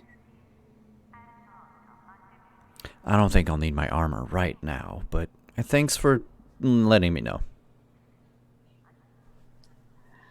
You're not dying anymore, remember? Right, I still have that +2 Avivra staff. That you've smuggled away, yeah. Totally forgot about that. How often does Doxy forget about the stuff he's hidden in his smuggling compartment? Not super. I mean, he's pretty smart. How wise is he though? Yeah. So y'all make your way to the war room, where Gideon and Saskia await you. To describe So- the war room... Oh, sorry. No, I was gonna say. So it's time then, as like Doxy walks in. You would see, for those of you who are joining us, the war room is this long room, roughly 40 feet long by about 20 feet wide. In the center of it is an oblong table that is equipped with several hard light displays, or projectors, I should say. There are ample chairs, though none of them match the table. It seems clear that this was either stolen or recovered from somewhere, and then the chairs just followed suit as they could get their hands on them. It is built inside the mountain and has a giant bay window that gives out on the spaceport. From where you are standing at the end of the table, Gideon, you can definitely see the new arrivals in the spaceport. Chet's ship, the small Vect transport, Spider's elven ship, which I described last time as being somewhat different than a regular elven ship, because this one does not have the tree-like growths on them. It had been cleaned of said elven add-ons. Wait. So this is actually made out of metal instead of being made out of living tree that Yeah. an engine was strapped to? Yeah. Okay. It's a if you needed to know, it's a high wind elven corvette that she had like completely changed. Gotcha. I just can't even imagine. It's like I'm trying to like struggle to imagine it because they're like it. I like this idea, not it just trying to like wrap my head around this thing that would normally look like a tree, not looking like a tree. It looks like a tree, but it's entirely made of steel. Mm-hmm. Okay, so it actually still has the tree design. Okay. Yeah, it's just No. she changed the entire actual flora for metal. And really Gotcha. quickly, in 10 words or less, who is this spider? Lady Avandra is a drow information broker. If you look on the Roll20, if you scroll down on the map between the level, just above the engineering room, there is a picture of a drow woman. Can you share that for Twitch chat too, so that so that more than just the players can see? I cannot share it with Twitch chat because I don't have the rights to that picture. Oh, okay. Okay, That's fair. gotcha. But for Twitch chat, picture a very sexy drow I'm here for it. dressed in a And admiral coat. standing next to a 3-foot-tall halfling in a business suit. Yes. Oh, is that the girlfriend? Yes, Nope. that's the girlfriend. Gotcha. That makes more sense now. Great. Mhm. Thanks. It's cool. My cat just give me a hug. It's fine. It's okay. My girlfriend thought we were talking about her. What? Anyway, one by one, everyone makes their way into the room and sits down at the table. Kevachet very purposely does not put her hands on the table. Chet puts his elbows on the table. And she kind of she just kind of side eyes and goes, "You don't know where it's been, darling." I'm not biological. Doesn't mean you can't carry it. Gideon's amused. But he's actually standing at the edge. Like, I never get to stand at the head of the table, and he totally is right now. Yep. Him and Saskia.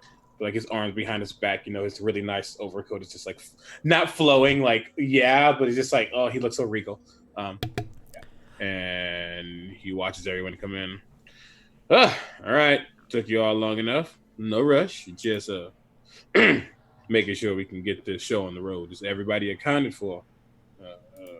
Starts like counting, making sure. Yeah. All right. Thank you for coming. Not gonna worry about the pleasantries. I think we all have an idea of who each person is at this table in this room. So we're gonna get down to it. We are starting the siege or the retaking of Lakshay. And it looks like it's happening sooner than we might have thought. So we need to decide as a group, because this is going to take all of us, every single last person, being however you decide to title yourself. It's going to take all of our efforts to make sure that this goes off without a hitch. So let's get to work, friends. And he finally takes out his seat. Actually, I picture the seat. Not sure how other chairs are, but this one's definitely made out of some wiring and some stuff. And he just gestures, and it gets and he comes around and sits down. Looking over at Eddard, you ready for this? Is this something?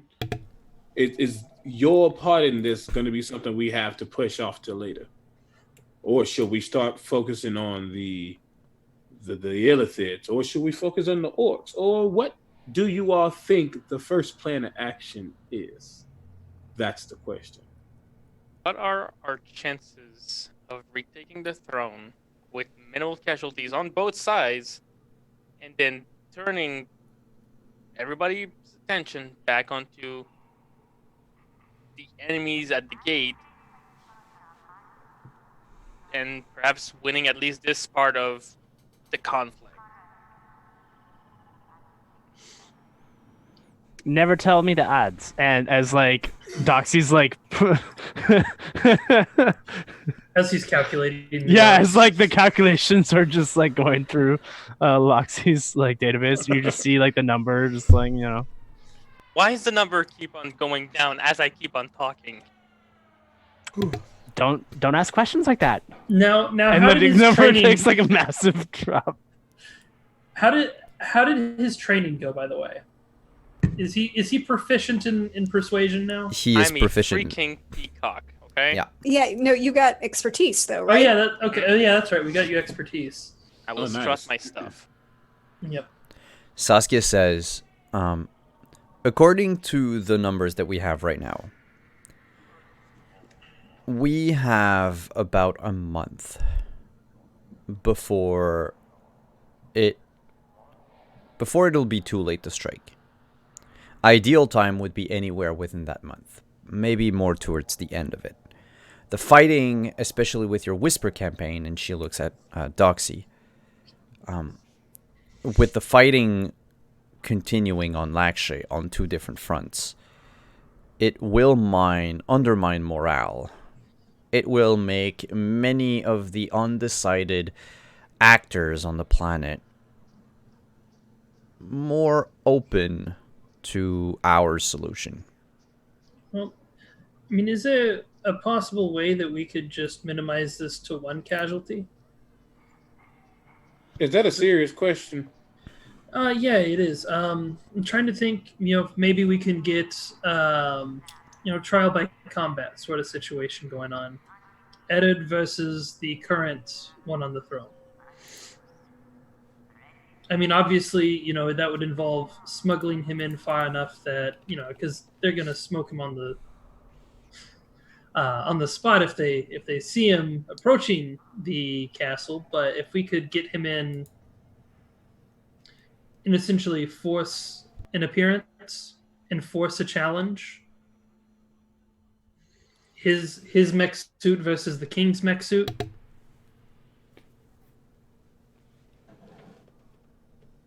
Could be a way to, Avandra says, I would be more amenable to just straight up assassination. Now, that's how I would lean if there wasn't a concern about perception after the event. Assassination makes Eddard look devious, and then that immediately casts doubts on his trustworthiness as a leader. If he defeats the king in one-on-one combat, that's honorable. The Lakshays are a warrior people. They'll respect a warrior who can best someone in combat. In addition, it would be better if the current leadership would at least acknowledge who I am prior to their possible defeat. That would give my name more recognition, and I would not just be some poser using the name. They would be able to say and really point out to the fact that I am possibly the legitimate king fighting their current leadership. There's a single tear coming down at Andrew's cheek. He's learning. Now that It wasn't for nothing. that was spoken like someone who will be a true leader. But as your father knew, and he kind of scoots forward and really gets serious. As your father knew, it was never that simple. It was never about, oh, I'm going to come in and try this. I'm going to come in and try that. He looks over at Kebishet and Amonat. we're not talking about the third party, which are the Illithid. Oh, We're by the s- way. Hmm? No, finish your statement, of course. Sorry. No, I was just seeing if you all had anything to weigh in on that front. I figured. Well, with the interesting things that were discovered recently was that the current general who's in charge of all of your issues on the planet, I think he's actually, is he the one actually in charge there? Yeah. We're almost 100% sure that he's just an illithid under a disguise. So, trial by combat, and then in the middle of it, somebody casted a spell, and oh, look, he's an illithid, kill him! Oh, to clarify, the king is not no. an illithid. It's the other The general one. is. Yeah. The general, yeah. But the king is probably going to appoint one of them is. The A general is. substitute. The general's also a like champion. Probably an is. advisor, right? So Yeah. like there's an Is he- illithid in the current king's It And the is. commander of the He- army. And He's Right. the equivalent of me, yes, Yeah. he is right. you. Yeah. asshole. You, but with more tentacles. We know In the of. face. Yeah, that's not a Um, good look for anybody. So, And anyway, then keep going. so of course, there's. I'm sorry, I haven't performed introductions. You, everybody. This is Lord Aminatas Tennis, Lord Inquisitor Son Above. Da da da da. But more importantly, he's currently the highest-ranking officer of the Knights Sepulchre, at least in this room. I am. Wouldn't that mean that would the knights be willing to allow and support a restoration to the throne against one who was unduly, ousted due to what? Assassination? Gideon, was there assassination involved? Just say yes. Of my father, yes, there was. He actually doesn't respond. You see him. He has a moment. So murder, assassination, illegal overthrowing of a legal government, and there's an illegal inherit to the throne. Don't you think that's useful? The Night Sepulchres will not meddle in planetary affairs. But if what you say is right, and there is a mind flayer amongst the high command of Lakshay, that poses a threat to the entire verse. On that note, I'm curious because, and I look over to Chet, who I've been talking to before. Does the Night Sepulchre have any fleet left? Do they have anything that can assist if we're trying to take out not just the Mind Flayer fleet that is sieging the planet, but also then there's the orcs are blockading the planet. Any kind of stealth dropship or some way of getting on the planet secretly? Stealth is not our forte. To which Lady Avandra says, but it is mine. Oh, hi. And I look over at Chet and I'm like, see, we have friends. It would be possible for me to drop a smaller crew on the planet, undetected. The smaller the group, the better. However, the smaller the group, the more dangerous things are, and she looks at Anders.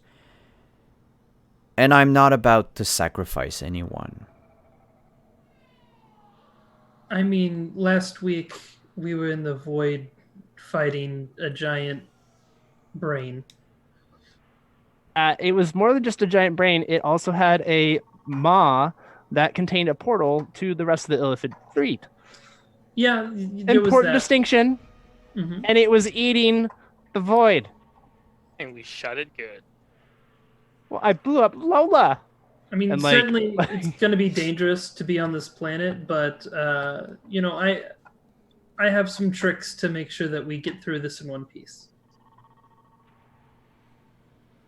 I As want to do I. speak up because I'm not saying I don't trust your skills. I've seen what you can do for the most part, and I'm sure you have much more to show. But this isn't a one off battle where you scream about the glorious after it's all done. You could die. That's that. Point blank. Period. This is easy to talk about. This is easy to say, "Oh, I'm just going to drop on this planet and overthrow a kingdom." If it was that easy, I would have done it 200 years ago. And yet, it hasn't happened. I'm just saying, I want us to be fully prepared and not make this out to be something that's apparently easier than it's ever been, right? We have. Oh, no, no, no. Didn't mean to. I didn't mean that the whole plan would be me to dropping people on a planet. What I'm saying is, and I apologize if I was misunderstood, but I have the capacity to drop people if that is part of the plan. I agree with you, Mr. Gideon, that we need to know exactly how we're going to approach this. Even if she looks at Saskia, and even what we might do in the time leading up to that point. And at that point, Doxy which I don't know if this table had built-in capability, but somehow Doxy has made it possible. Where hard light display well, and on that note, I've had some ideas, and he puts out different equipment and things like that for either a small group, it's it's possible with the limited resources that I could make it so that they can have some sort of hard light protection and potentially guard against the Illithid themselves. They are psychic creature. There we go. Words. Psychic creatures. So protecting the mind is the most important thing. And he shows these helmets, or bands that basically seem to, and has a little animation that depicts the Illithid sending mind waves, and then the bands bouncing them back. It has to be some sort of 8-bit animation. Yeah, exactly. And it looks really goofy, and the animation's I was imagining the BioShock. Thank you. Commercials. That's what I was going for. The Yes. first thing I thought of. Ding, ding, ding, ding, ding, ding. Try our new bands of intellect. yes. And just kind of lays out ideas for different equipment to upgrade for fighting against Illithid. I think I can do a little bit about that, but it'd be a little bit complicated and possibly extremely tiring. I'd prefer some assistance before I got into it, but I could do so. Realistically speaking, Gideon, who are the current players at the top, and how many of them have to die?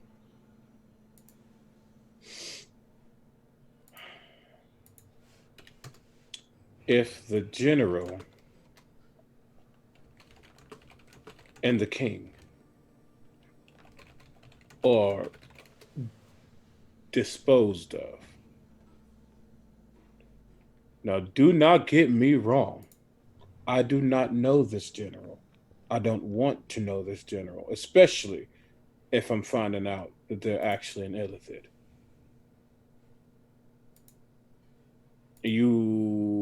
If anybody has taken note of Gideon's posturing and just how he speaks, you see there's a grave tone coming out now.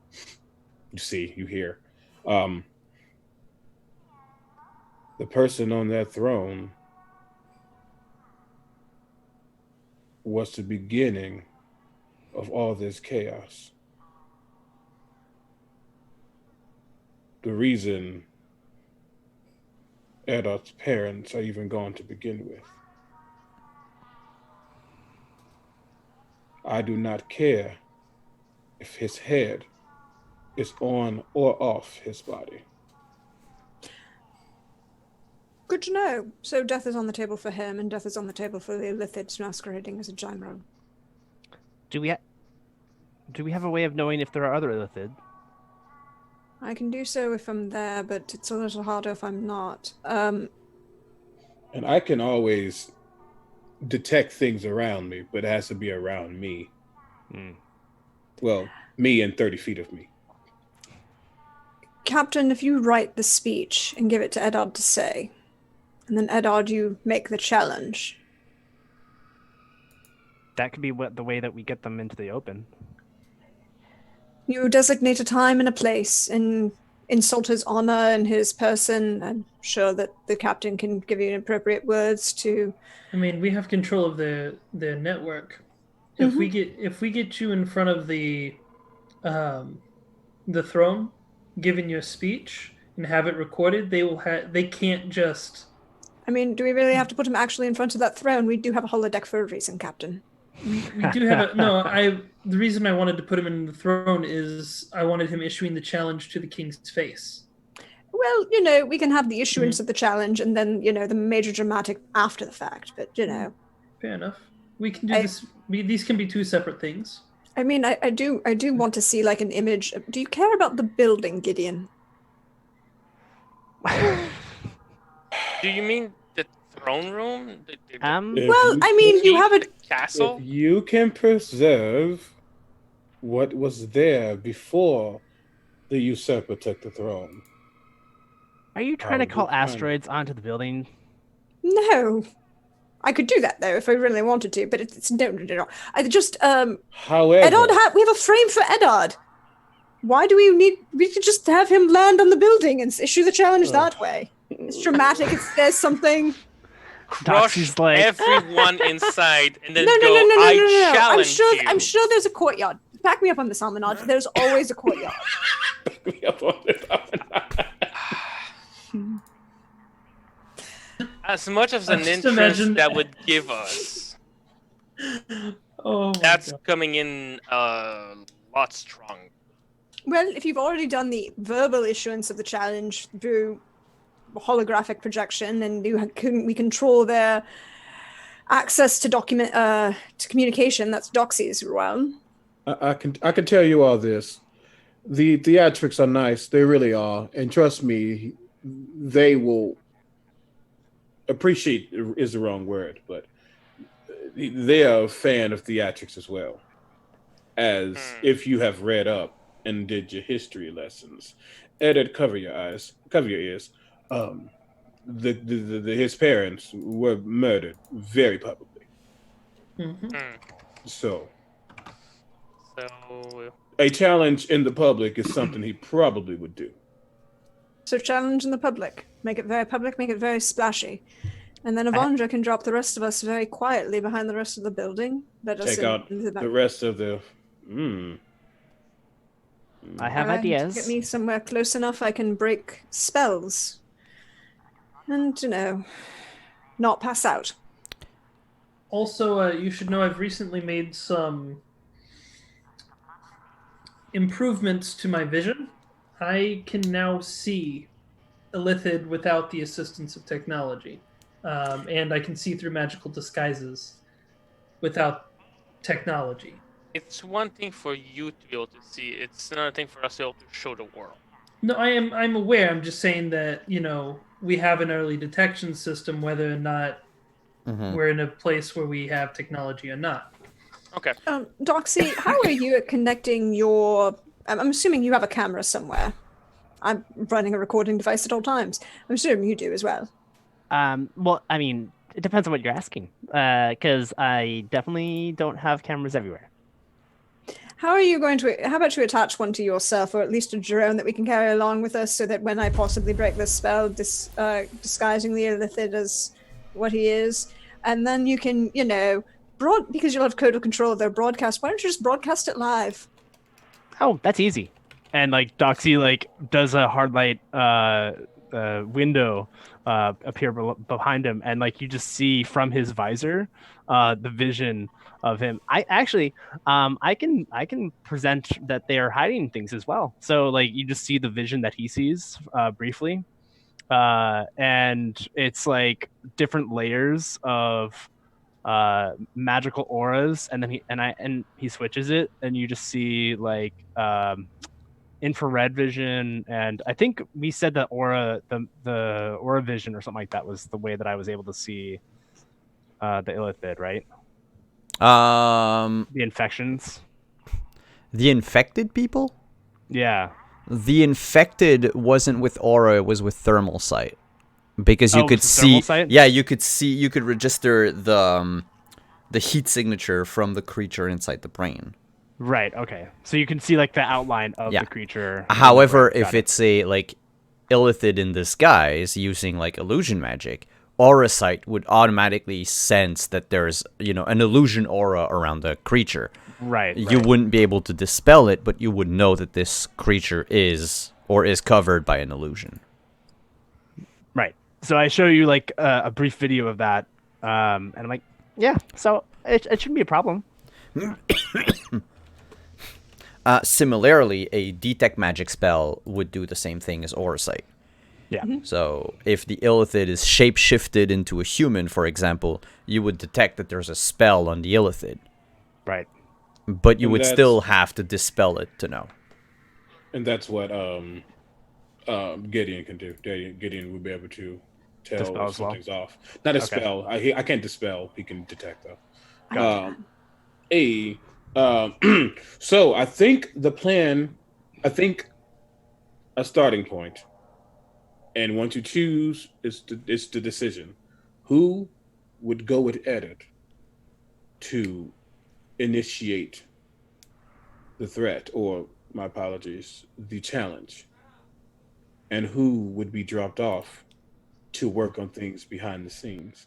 Because that's definitely going to be a lot behind the scenes, regardless. Especially knowing the illithids and or the orcs are there. Though the orcs might be a part of the challenge. I'm not sure. Well, I'll go with Edit because if things go wrong, I can use this, and I wave the codex to get us out of there quickly. Because I believe you'll be busy dispelling illusions on the general, Kibashet. Of course. I'll be Well- busy doing a lot of things behind the scenes, don't worry. Mhm. And I'll make sure that everyone has the escape routes that we usually have. so it sounds like myself and Kebichet are behind the scenes for sure. Saskia, and I look at her, them, and I guess nod. Saskia probably,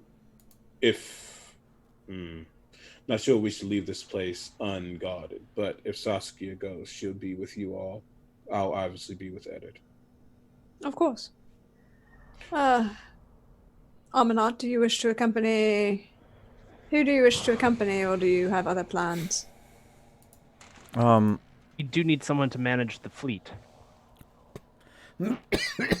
If only I had the Admiral roll feat. If You're only. busy on the planet. Get over your admiralness. Oh my god. You Aminot just want the says, big fluffy hat, don't you? We have a matter fabricator. I can make whatever hats I need. someone will need to handle fighting on the battlefront. As much as you will be efficient in what you do, and I'm hoping and praying to the sun above that you will succeed in all of your endeavors without a hitch. News of the fall of the false king and his mind flayer general will not reach the front fast enough. They will still act under the orders of the general for a while, especially if communications have been disrupted recently. If you want to minimize casualties, someone will have to take charge.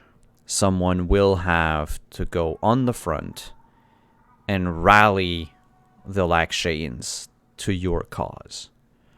And I feel like the presence of my knights could probably do that. Didn't you say that the Knights of the Sepulchre would not take a side? Normally we wouldn't, but there's a mind flayer controlling the Lakshayan army. Touche. That puts the whole verse at risk. We're facing a threat that is beyond this universe. It is our duty to stop it. Do you believe that rousing the troops from the front line will go without casualties on your side? We're ready to accept that. Isn't it a good thing that I have prepared provisions so that you don't die? Also, Kebechet will not let me die. But we're not going to rouse them so much as we're going to give them concise and life-saving orders, which I do not believe, according to what I'm hearing at the moment, is what is happening on Lakshay. Gideon, correct me if I'm wrong, but this battle on two fronts have been going on for a while, and the Lakshayan army hasn't been able to make a dent in any of the invaders, have they? Yeah, just rub it in. Why don't you? No. I'm not trying to rub anything in. I'm just making sure that what I heard was the truth. It was a joke in a time when we shouldn't be joking. Oh. Yes. It's been going on for quite some time. My apologies. I do not pick up on jokes easily. I've realized that with your kind, looking at Kebechet.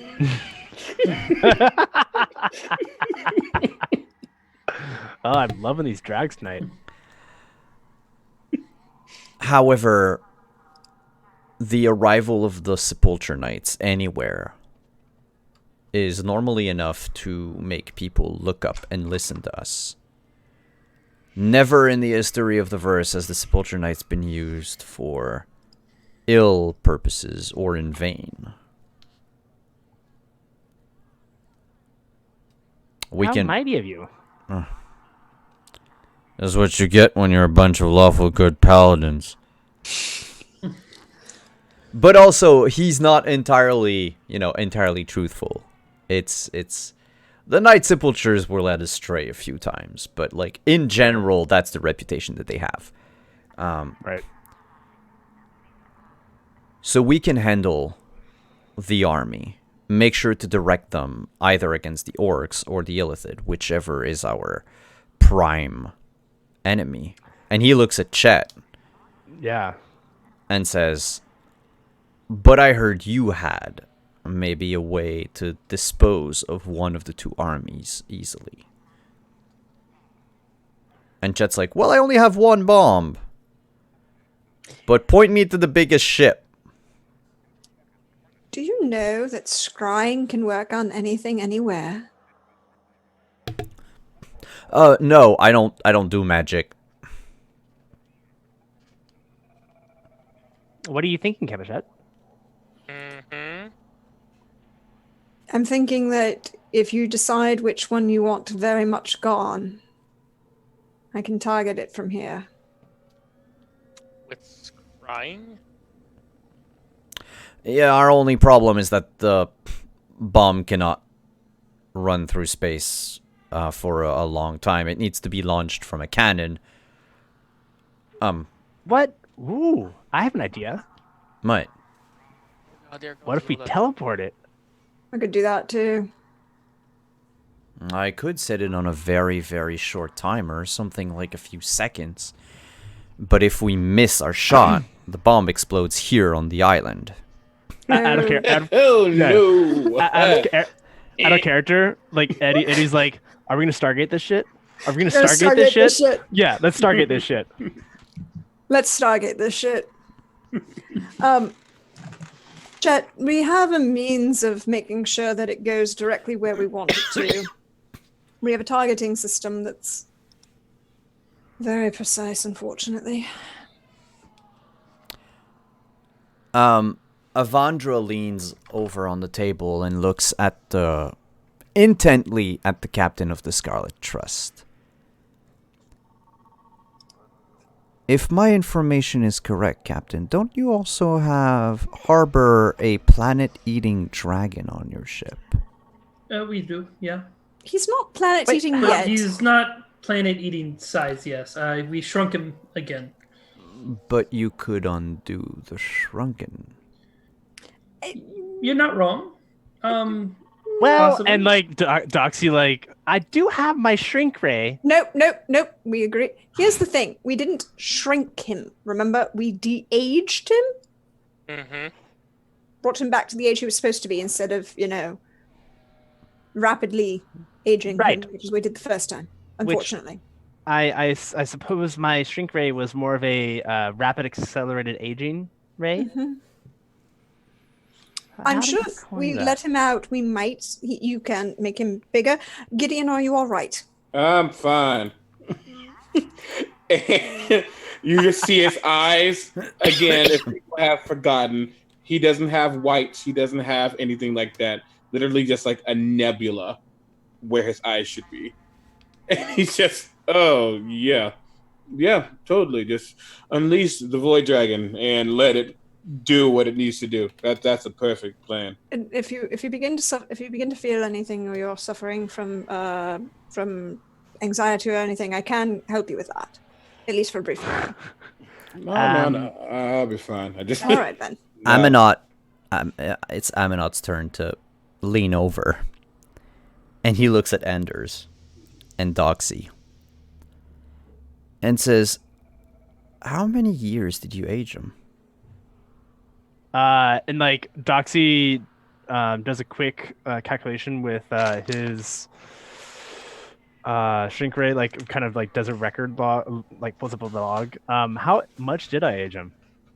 You took a young dragon to an ancient dragon. That's Yeah, you right. aged him. No, more than an ancient Yeah. dragon. Because void dragons never stop growing. Yeah. You aged him about more or less 100,000 years, give or take. Damn. But that's to make him planet size and big enough to swallow ships. Yeah. And okay. a planet.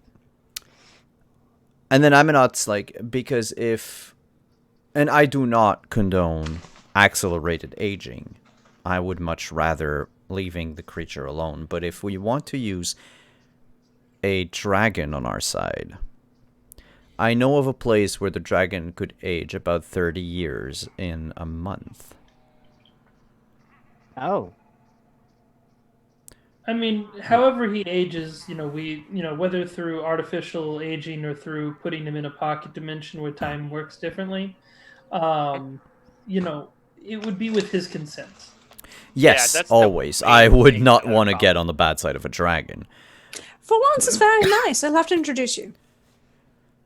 However, that said, with, well, perhaps all of your knowledge put together, I could give you the arcane sequence to my private sanctum and have you tweak around the variables and make time go faster. Oh. And like Doxy's like already kind of got like a notepad just taking notes of like this could be a very excellent for my aginator. I have one thing that I believe might happen if we do so. Well, two things really. One, it is possible that after the aging process, he decides that he does not want to come out because he made its nest inside that pocket dimension. Or two, once he goes out, he's gonna want to go back in to your pocket dimension to go back to its nest. He won't be able to fit on our ship anymore, and it's possible he's gonna decide that that pocket dimension is now his, as he decided our hold is now his. I have no qualms in giving him access to the pocket dimension forever, if that's the case. I can always get a new one. And he glances at Kebichet. One that is more accommodating of others. And I'm not sitting here and saying that I can speak. Actually, I can. I'm not here sitting there saying that I can persuade a dragon. However, we do have a priestess of the void, and I am void touched in ways that I personally don't really care to be, but it is what it is. I think we can convince this dragon to do better or good or something. I don't know if the void even understands what good is, but You're assigning I'm not getting into a philosophical debate about morality and the fact that you are trying to assign evil or badness to entropy and everything that occurs naturally. But in this particular dragon, Volans is quite nice. He does understand that family is not for eating. We don't have to worship a dragon, and that Twinkies are not something to be consumed at all times. Well, Yeah. that's something that they're already doing. So Well, the Volans, Twinkies, we've gotten Volans down to Twinkies are desserts, and he has to eat dinner first. is that right? Yeah, Oh. you ended up convincing him, I think, back in the second season to eat steak I forgot about and not just a pure diet of Twinkies. Then there was steak involved. A steak bigger than Anders was, I believe, what was made. Because with a dragon on our side, the knights with a void dragon, we could easily take care of, if the legends are true, whatever is attacking Lakshay on the planets itself. We would be left with, once we've gone through the blockade, left with clearing out whatever it is that blocks our path back out.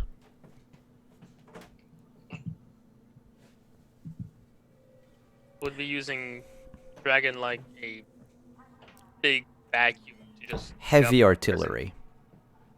Sure. Does he shoot? Does he have a Okay. breath weapon? Out of game? Yes. And it Yes, hurts like a bitch. And we know about it in game because he was part of the group that helped destroy the Master AI in the pocket Yeah. dimension. Mm-hmm. And that was a baby one. Mm-hmm. Also, if he grows to ancient size, Uh-oh. sorry. If that dragon grows to ancient, it becomes, a lot. yeah, sorry, I'm just dragon. And I'm dragon, dragon. assuming, just because we can talk about it, it was an ancient dragon that interacted with Gideon. Yes. Oh yeah. It's a wormling. How's Gideon looking? All right, ancient. Gideon doesn't have nightmares or anything like that, but just that's why he keeps his body covered, because he has scales in places he doesn't want to have scales. And he But I can mean, speak- during this conversation, how is he doing? Oh, he is definitely just no one can see it, but he's probably held on to Sasuke's leg. It's It's Yosha's kind of keeping an eye on him. Like, she monitors everybody for health purposes. She's monitoring him for his mental health. And if there was a way of noticing, you probably can. His heart rate has definitely gone up. she's contemplating something, but she isn't doing it yet. She's seeing how he'll do, and then if it becomes necessary, she'll cast calm emotions on the entire room. Fair. He is old as hell, and he probably needs this on a daily basis. If she thinks that he's starting to have actual problems, she'll be like, "I'm sorry, It's not Captain." that bad, unless, well, I mean, we're talking about putting Void Dragon in, and he has making not it- seen a void dragon since then. He's felt them and talked in. Yeah, it's a long Cool. She would literally just turn around and look at the captain and say, "Are you okay with me taking a medical action, sir?" I just kind of immediately just. Thank you, sir. Mhm. It's each humanoid in a 20-foot radius sphere centered on a point you choose. Basically, this room is not bigger than 20 feet, so it's basically just centered on her, and she's Everyone's a calm little emotion. high now. the Yeah, room is yeah. 40 by 20. okay. So at the table, But The it's- the table is not. So No, the table is not. and it's a 20-foot sphere centered on her. So if she's in the middle of the table, it's like, okay. Yeah, it should be fine. And as this calm emotion spell is cast, here's what we're gonna do. The discussion and the planning will go on for several hours. What we'll do, because we've reached the end of our episode today, is I would like all of you, and we'll discuss that on the Discord, we'll make up our plan of action during the week. When we begin the next episode next week, we'll go through like the finalized plan. We'll begin at the end of this scene with like a recap of what the plan is. And then we'll go through the motions. Okay. How's that sound? Sounds good. Sounds like a plan. All right. Then in that case, thank you everyone for coming. Thank you everyone who hung out in chat. Thank you to all of you who donated, who subscribed, who followed. Thank you to all of you watching on YouTube. It's always greatly appreciated to know that we have fans on the other platform. Thank you to our sponsors, Mage and Press, Found Familiar, and Dice Envy. Check them out in the panels down below or at store.mageandpress.com and foundfamiliar.com, where you can use code WanderingDM on both these websites to get 15 and 10% off your purchases respectively. I am Simon at WanderingDM. You can find me here every Tuesday for Dark Matter, on Thursdays for our Mask Hellbreaker campaign, on Fridays for Cyberpunk Red, on Saturdays for Vampire the Masquerade Nightfall, and on Mondays over on the Onyx Paths channel for Seattle by Streetlight. We will also be debuting a new show here shortly, so follow me on Twitter if you want to know more about it. It is a sort of a mix between a cardomancy reading and talk show, and it serves as a sort of like if you want to get the word out on a show or on a character you're working on, this is definitely the place to do so. I'm going to pass the mic off to the rest of our cast and crew, see what they liked on today's episode, who they are, what they have going on in their lives. I will begin with Deirdre, and we'll go around the overlay clockwise. Hey y'all, you know me. I'm at Deirdre Donlan on Twitter or Praxagora Thesmiophoria as you see me hanging out in the Twitch chat. I loved this. I love the fact that Amanat and Katesh have that moment that's probably going to end horribly, horribly tragically because he's still technically married to her cousin. Throw that in there. And somebody's going to die. It'll be fine. But I'm looking forward to seeing what happens and how this goes, and I can't wait to see what happens next. As for me, you can catch me tomorrow over on Tales from the Grim as we play some Witcher Family of Wraiths. And yeah, the feels are hard in that show, and we started last week with a funeral, and we're starting this week with a Witcher and a 1v1 troll. That's not going to go poorly at all, right, y'all? Nah. But other than that, check my Twitter because I always post where I'm going to be. I also posted a game that I published recently, What Price Glory. It's a Descended from the Queen game. Give it a check. See what you think. Let me know what you think. I really appreciate it. So thank you very much. Have a good day. Next up is our captain. Hi, I'm Justin with Mage and Press. I'm the community manager. We make Dark Matter. It's fun. There's a physical book. It's sexy as hell. Check it out. Go to store.mageandpress.com. I play here every Tuesday because Simon puts up with me for some reason. And then every other Saturday, I'm on Hollow Tales channel for a Undead Weird West campaign. Cool. Mm-hmm. Next up is our guest, CB. Hey, Critical Bard here. Critical Bard across all social media channels. Very excited to be here once again. I fall in love with Gideon every single last time I play him. So it's going to be sad when that time comes to an end.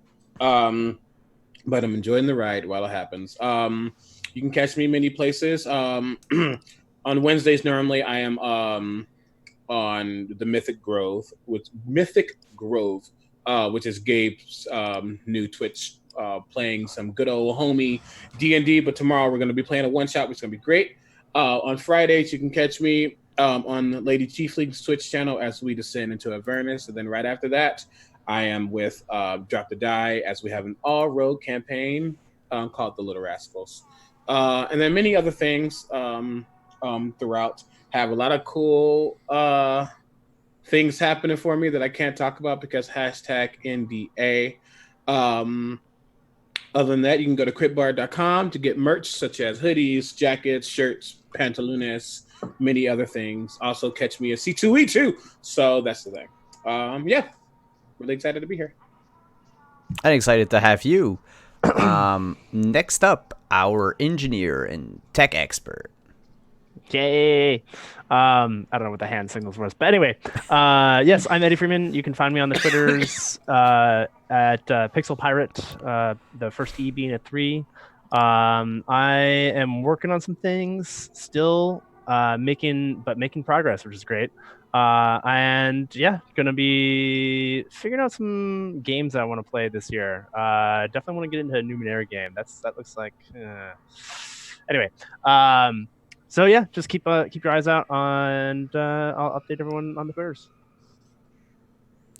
And lastly, the King of Lakshay, future King of Lakshay. We'll see how that 1v1 is gonna work. You can find me on Twitter at _Gambit, as it's shown under my face. And I believe that's pretty much it as far as game goes. I have nothing planned until next Tuesday, where we come back here with a rock solid plan to end all conflict in the verse. It's the war to end all wars, right? Yep, that's our World War I, the war to end all wars. Should I take that as a sign, considering the game I just published is based on Verdun, France in 1916? Oh, good. Yeah. What? No. Yeah, It'll be fine. check it out on itch. On that note, we are going to go. Thank you everyone again for hanging out tonight, and we will see you next week.